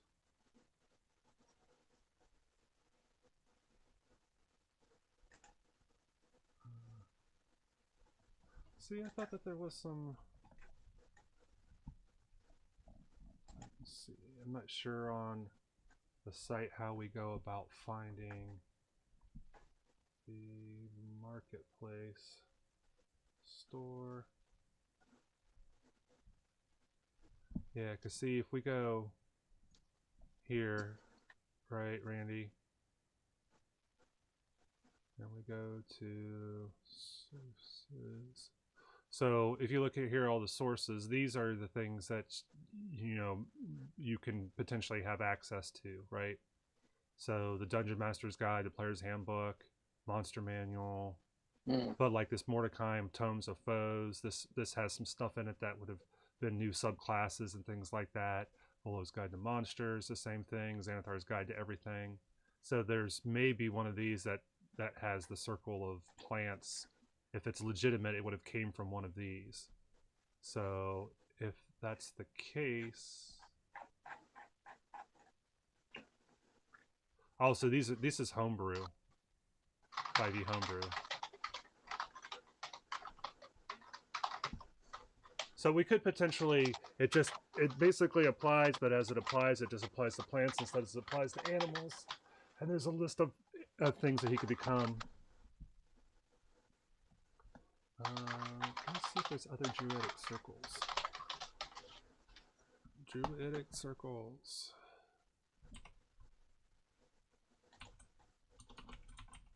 Druid 5e circles.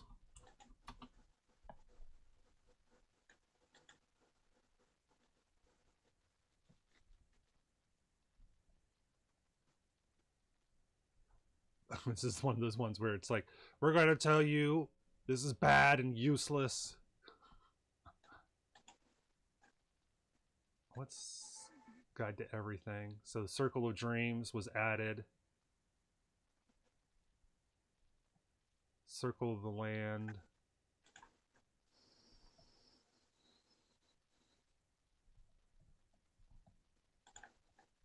Circle of the Moon. Circle of the Shepherd.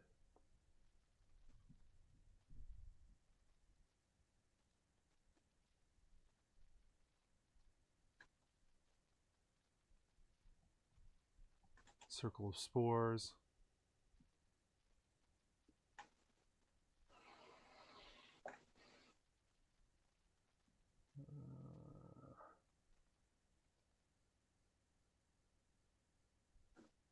Somebody finally wrote a way for druids to thrive in melee without turning into an animal.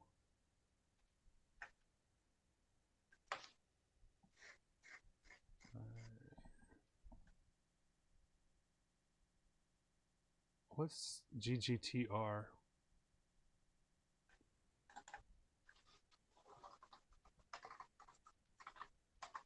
Sources.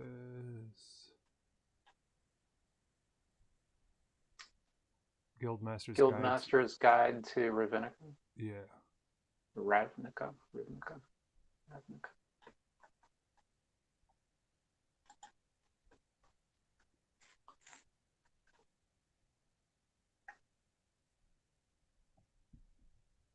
So I could buy that book digitally.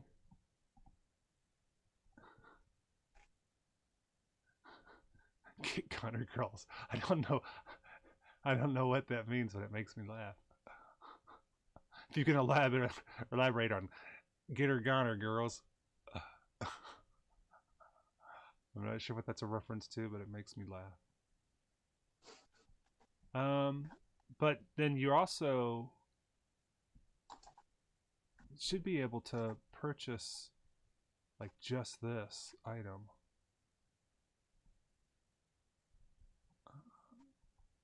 I can add to cart. Okay, yeah, this is where I could do the subclass. So I could purchase the Circle of Spores as an option for $199.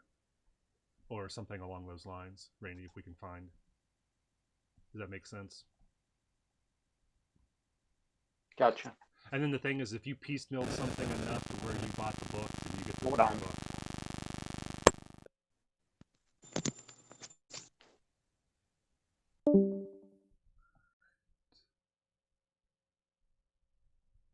So if I can find that, so let's take a look at the official subclasses again then.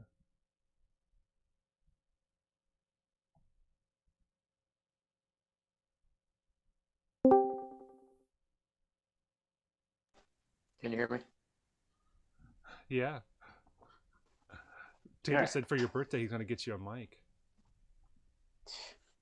I don't know what's going on. It's just all randomly starts doing crazy static today. Hasn't done that before. That's weird. Getting interference from something? I guess. I don't know. Alright. So I just did a modem, power cycled everything earlier this morning. So, oh, there it goes again.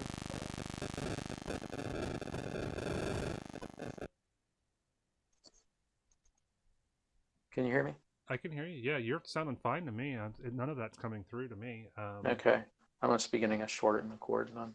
Yeah, I don't think it's coming through Discord at all. It's just, yeah, whatever you're... So it looks like if we can find one of these here, that would work.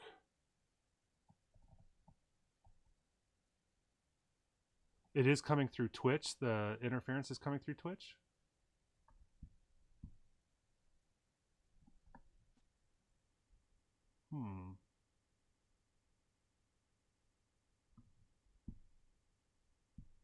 Because I'm not Okay, hearing... that's weird. Yeah, I'm not hearing it in Discord. That doesn't make any sense at all. Huh. He said he's not hearing it now, but he did at one point. Why would it be? That doesn't make sense. It It's doesn't weird. make sense to me. Unless it is because you couldn't hear it. If he could hear it, then you shouldn't be able to hear it. Yeah. As if it was in between Discord, my Discord's representation of you, because that's where it's getting out to the stream. Yeah. Yeah, no kidding. Nobody makes It's sense. just me. I have this aura about me that eventually all technical stuff has to go crazy.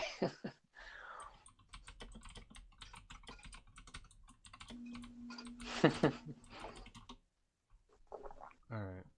So let's see here.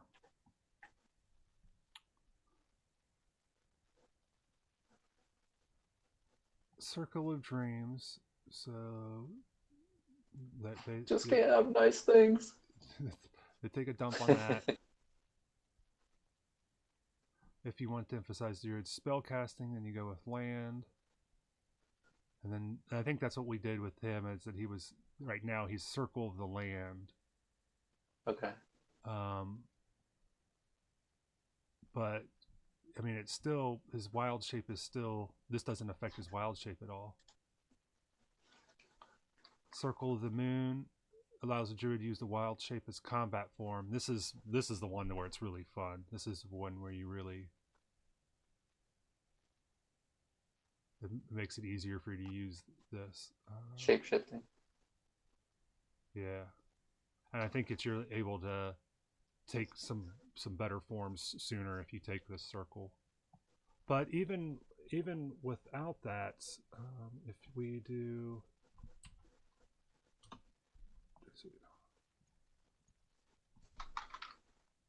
starting at 7th level, you can use your action to magically assume the shape of a beast that you've seen before. You can use this feature twice.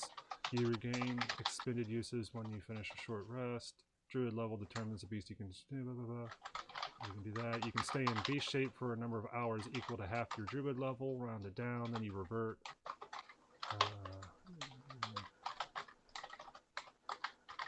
The statistics are replaced. When you get their hit points. When you drop to 0. Dropping below 0 will carry over your form. You can't cast spells in that form. The ability to speak is limited. You retain the benefits of your class, though, your race. Equipment is up to you.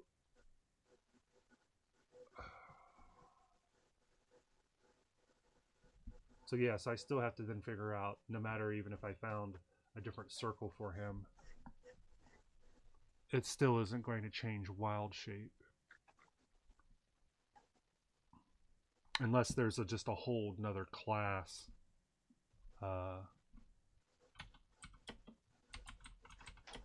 Similar to Druid.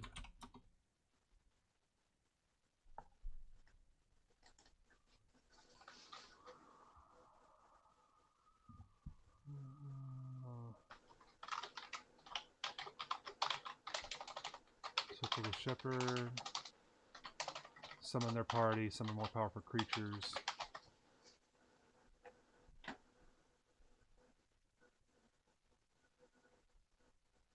Uses your reaction and bonus action almost exclusive, which means that you're left to use your action for normal German things like casting spells, symbiotic immunity.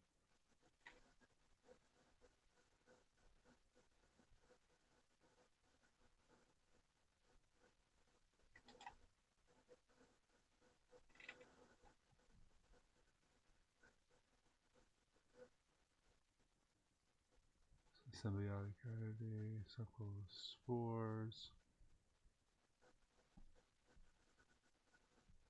I do think maybe I will go ahead and purchase this, but still then figure out a way to homebrew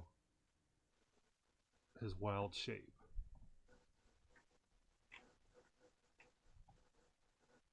And then maybe make it, yeah, instead of it being an animal, that he could make his pet be any of those 5e plants.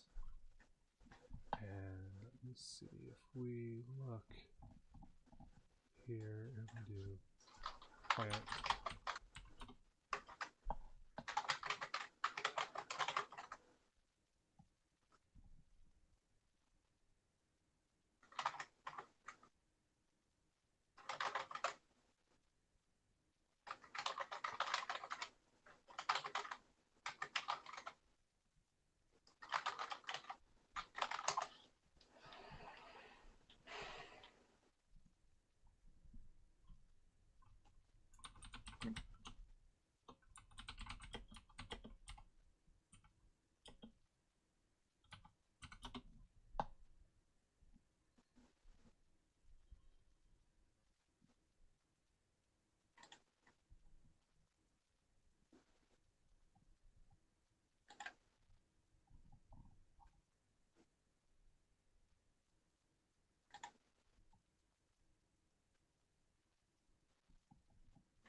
Donjon is an amazing resource for 5e. You can do all kinds of cool stuff with it.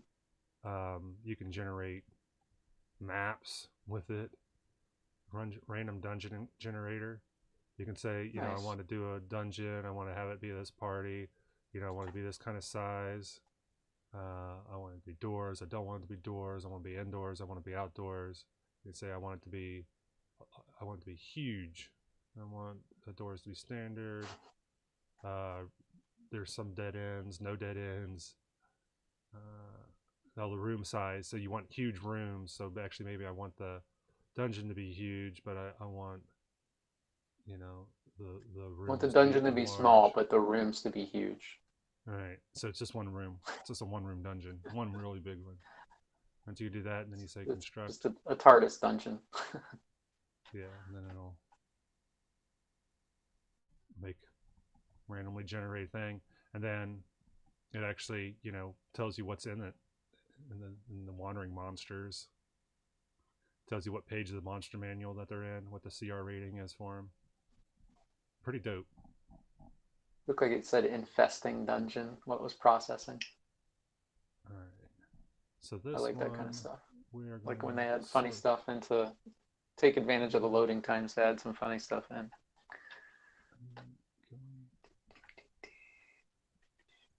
Yeah, you always. Yeah, it gotta looks like an awesome resource. Yeah, okay. So basically, this is saying these would be the types of things that he could turn into. Which it just seems like it's a lot of overhead for not a lot of advantage. I mean, what's the difference between a myconid sprout and a twig blight? You turn into a pussy willow. Now, did you turn into a twig blight or a needle blight? Yeah, so I think we're gonna have to. But what I would like, I think, to do is a way for him to supersize his pet with this spell, with his wild shape. I would like his wild shape, because pets just aren't something that you would normally have in 5e, so they're already getting this big boost with that. But You would think that it would make him good at like stealthing and like attacks of opportunity and stuff with just like transforming into a tree and just sitting there and waiting for somebody to come by and then grappling them and yeah, surprising them. well, that's the thing is, I mean, I could see him turning into him or his pet turning into a form. But unlike this, where you can do a bunch of different forms, I mean, I basically just think it's going to be a transforming. You're going to be a shambling mound. You're going to be a treant. You're going to be a, you're going to be the swamp thing. That's what you're going to be. And I'm okay with that if that's what it is. But then that will just have one set of abilities that could scale as you level, I guess. But there again, then I don't know why that's. I might just have him do it to where his pet. Because what this says is like you basically lose the ability to cast a lot of spells when you go into your animal form, and if we have his pet is the one that's being transformed, then he can still do other things. So I think, yeah. So we'll look for a way for wild shape to wild shape his pet, and we'll just have to figure out a way that his abilities. Maybe I can take a look at some of the plants and see what kind of abilities they have. So what's a spore servant?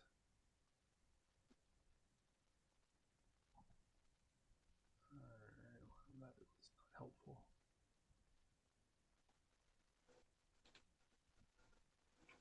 Plant. Look at plant. Alright.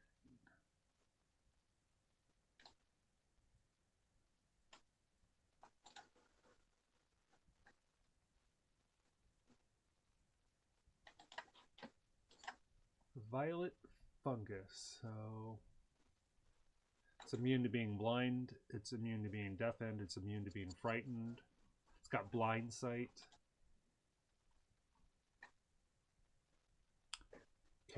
I did see something that said that a lot of the plant forms have a lot of resistances and things. Oh yeah, yeah, it's true. Yep.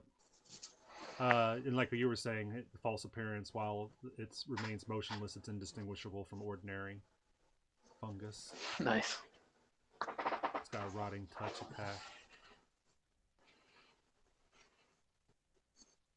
All right, so yeah, maybe there is So he's something basically just going to transform into Jock Itch. nice. Shambling mound. So this is lightning absorption, slam attacks, engulfs. All right, so that gives me at least some food for thought. And then it is pretty nice also with this if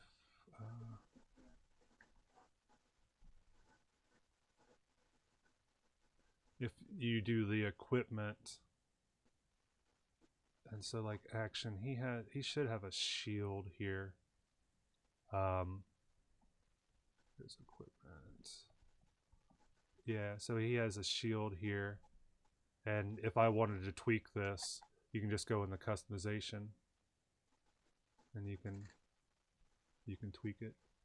Huh. It's not letting me tweak the AC. But you can do that with the weapons, I know. That's interesting. If it's like the weapons, you can tweak those. So I may have to make his shield from scratch, which you can do because I've allowed homebrew content in this campaign. But like if I look at this and I do customize, I could increase the to hit override, to hit bonus, damage bonus. So if I wanted to make it +2 for him to be able to hit, I could do it here. If I wanted it to be +4 damage bonus, you could put it there. So those are some real easy ways to, and then you can add your notes here. So if it does something special, you can have that information be there. So that's pretty groovy. Pretty groovy. And everybody seemed to take to it well, so I thought that definitely helped us kick it up a notch. Looking forward to doing some more. Well, Randy, we're at the end of our 2 hours. Is there anything else? I think this is. We got to review our boards, and we got to talk a lot of D&D. We got to look at some D&D and Beyond stuff, and you helped me to kick the tires on changing wild shape. So I appreciate you doing that. Yeah. I was going to tell you about. I saw a YouTube video from a channel called Nerd Forge. Mm-hmm. I think she's. Sure, she's like, I don't know, either Swedish or Finnish or something. I'm not sure, but she makes a lot of cool stuff. And she had one that she made a Diagon Alley, kind of like a bookend, but it's designed more as a bookshelf insert, like to go in between the books and kind of blend in. So it was lit up and had flickering lights and everything. It looked really cool. It's like all of a sudden you got your books lined up there in a line on your bookshelf, and then there's Diagon Alley right there, all brought to life on your bookshelf. Oh, I have seen, yeah, I've seen some stuff like this. Yeah, where it's like a bookend, but it looks like you're something like this. That's what you're saying. Right, Randy? Yep. Yeah. That's it. Yeah, those are pretty groovy. Isn't that awesome? We could do that. Do a little smokestack and a little like a sewer grate with some steam coming out of it.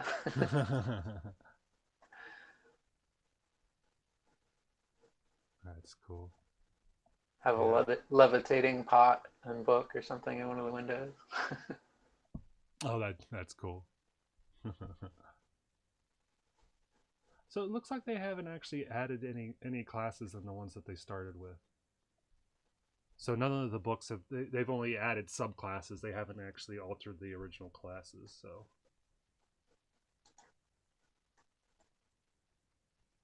because I was wondering if maybe there was something like an offshoot of Druid or something. But I don't think there is.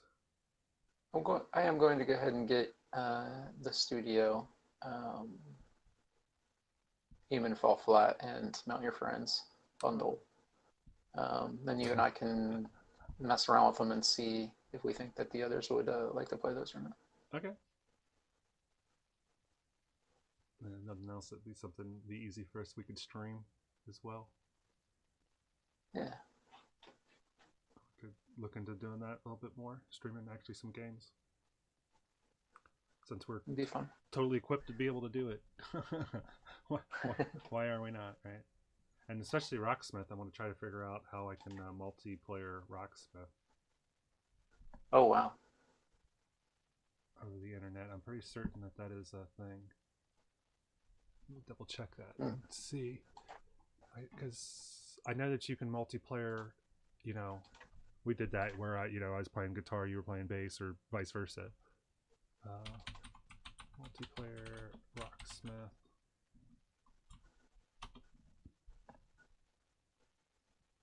Seems like if that went janky, it would be really bad.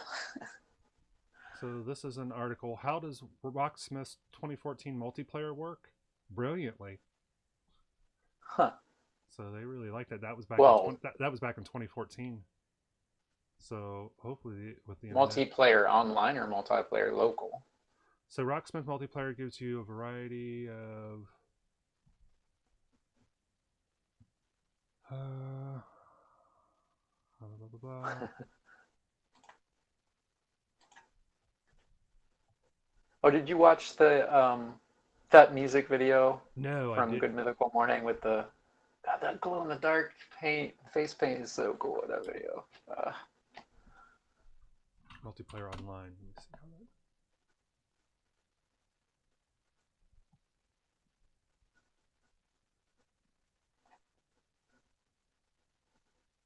And I just sent you the squirrel, perfect squirrel proof bird feeder one.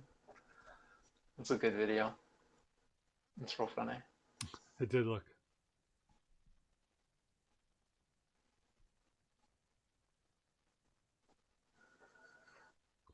Well, yeah, but not the most fun or doable. Oh, internet. Is there any form of online multiplayer possible? Well, yeah, but not the most fun or doable.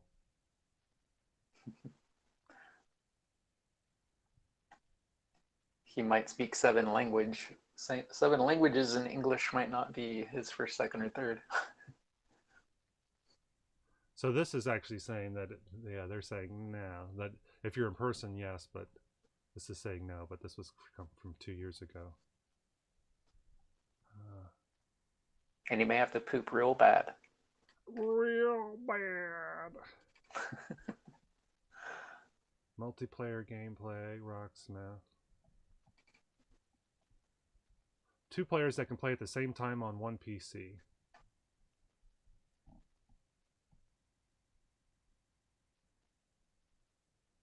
So, this is saying not play online. Have you ever heard of a paratha? I think there's another name for it too, but it's like you've had naan bread, right? Yeah, I think so. It's like an Indian pita. Mm-hmm. It's basically the same thing. Because I seem to remember us making jokes of like non. Paratha is like a cross between a naan bread and a croissant in that it's kind of flaky and layered like that. It's supposed to be really good. So I gotta try to make them.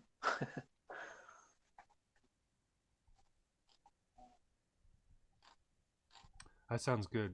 You're making me hungry now. A flaky pastry sounds really good right about now. I'm taking a look here at some more of the internet. This is Reddit. I love when somebody asks a question and the answer is, why would you want that? Why would you even want to do that? You see that so often on the internet. That's our mental health minute for today. Is if that's your response, don't. Just please don't. If that's what you have to add to the conversation, is why would you even want to do that? Yeah, if you're not being the helpful. only reason you need to be asking that question is if you're actually curious as to the reason why, and then you need to phrase that question a bit differently. Well, yeah, because you know that there's a better way to go about achieving that same result, then yeah, there's a different way of getting that. But you see that so often. Why would you want to do that? That's all that they had was, why would you want to do that? What would that even accomplish? I want to play online with my friends? And you're... Why...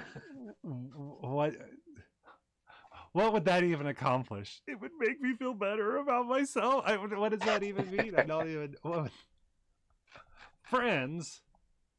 Is there any way to play online multiplayer? Well, see, the thing is that you could do this with Rocksmith. So that's why I'm confused of why that, because they're all saying audio latency is an issue, and I'm like, I don't understand why that would be an issue, but like you couldn't. Why is it any different than any other latency that you have in any other game? You just fix it with rubber banding or faking it. Oh. Well, for Rocksmith, if you're trying to match up the audio, that's what I meant by like, if it goes bad, it could be really bad. Well, but the thing is basically you just want to make sure that this thing is roughly starting the song that's on my PC and on your PC, that it roughly gets started at the same time.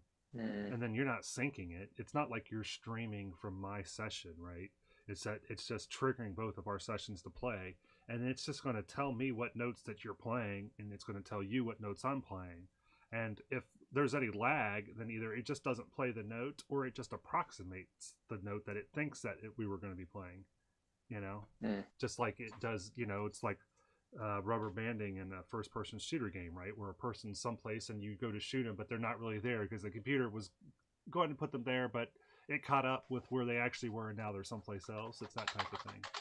Don't make me say. Are there any YouTube video? say it. Hitbox. Say it. Are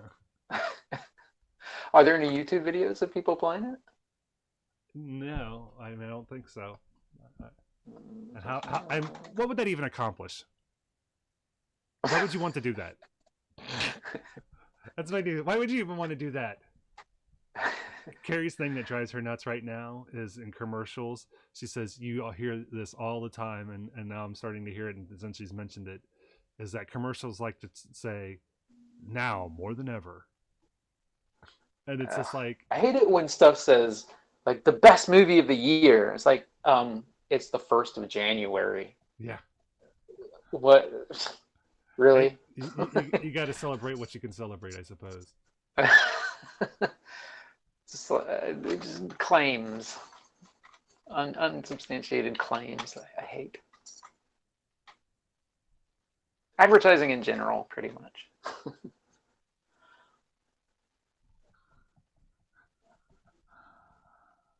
Oh, people. All right. So with that, Randy, I think that I'm ready to step away. Are you ready to step away? Yep. Put the microphone down. Step away from the microphone.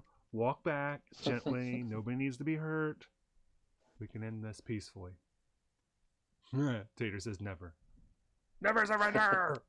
All right. Well, Randy, thanks for hopping on. And does this mean that you are going to be looking towards joining the D&D session as you're talking about getting your character built up? Yeah, sounds good. Okay. I really got to look over my stuff. Yeah, your invite is open, so I'm not going to pressure you. So, you know, the lack of me asking is me respecting your space, not cool. disinterest in having you. So you know where we're at. I'll have my people contact your people. Yeah. I got Tater to strong arm you. Tater and Shay, they can strong arm you, but I won't. I'll leave that for others.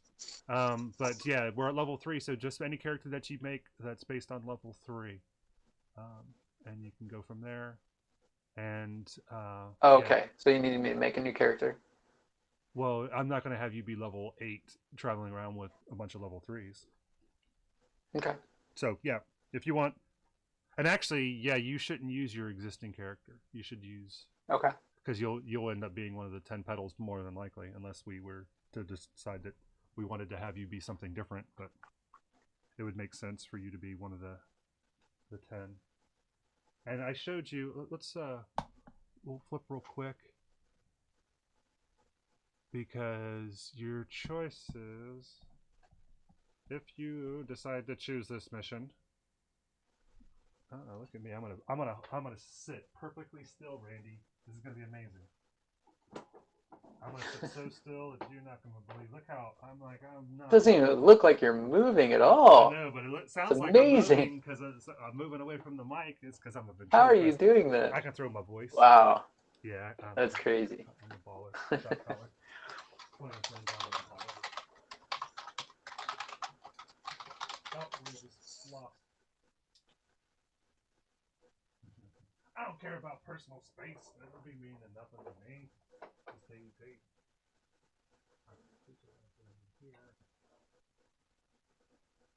Yeah, Randy. So I have the 10 children are all set aside. This is one that is potentially a good one for you, here, Randy. You're coming in light. I think you said you yeah, switched your mic when you were at the computer. Yeah, so Boy Wizard with an imp. That's cute. Yeah, so that's one that's a strong possibility for you. We've got the girl cleric with the winged cat.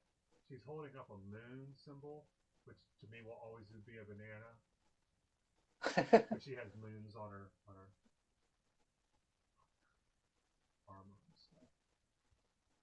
I might have to switch the cat for the imp. Or the imp for the cat. Whatever. Yeah, we could probably work something out. We got a boy and a dinosaur.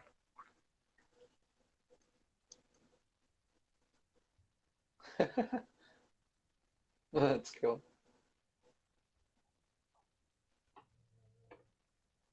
This was While at Work with a vulture, or Wind at Work with a vulture. He's riding a cloud? That's crazy. Yeah. That reminds me of the creature from the Dragon Prince, or whatever that was called. Animated. But change colors. Mm-hmm. We've got a girl and her badger.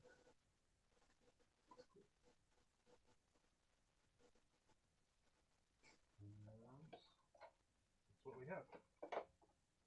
So, and yeah, we could probably substitute. You could be. I wonder why they didn't. Why they specified it as a badger and not a beaver.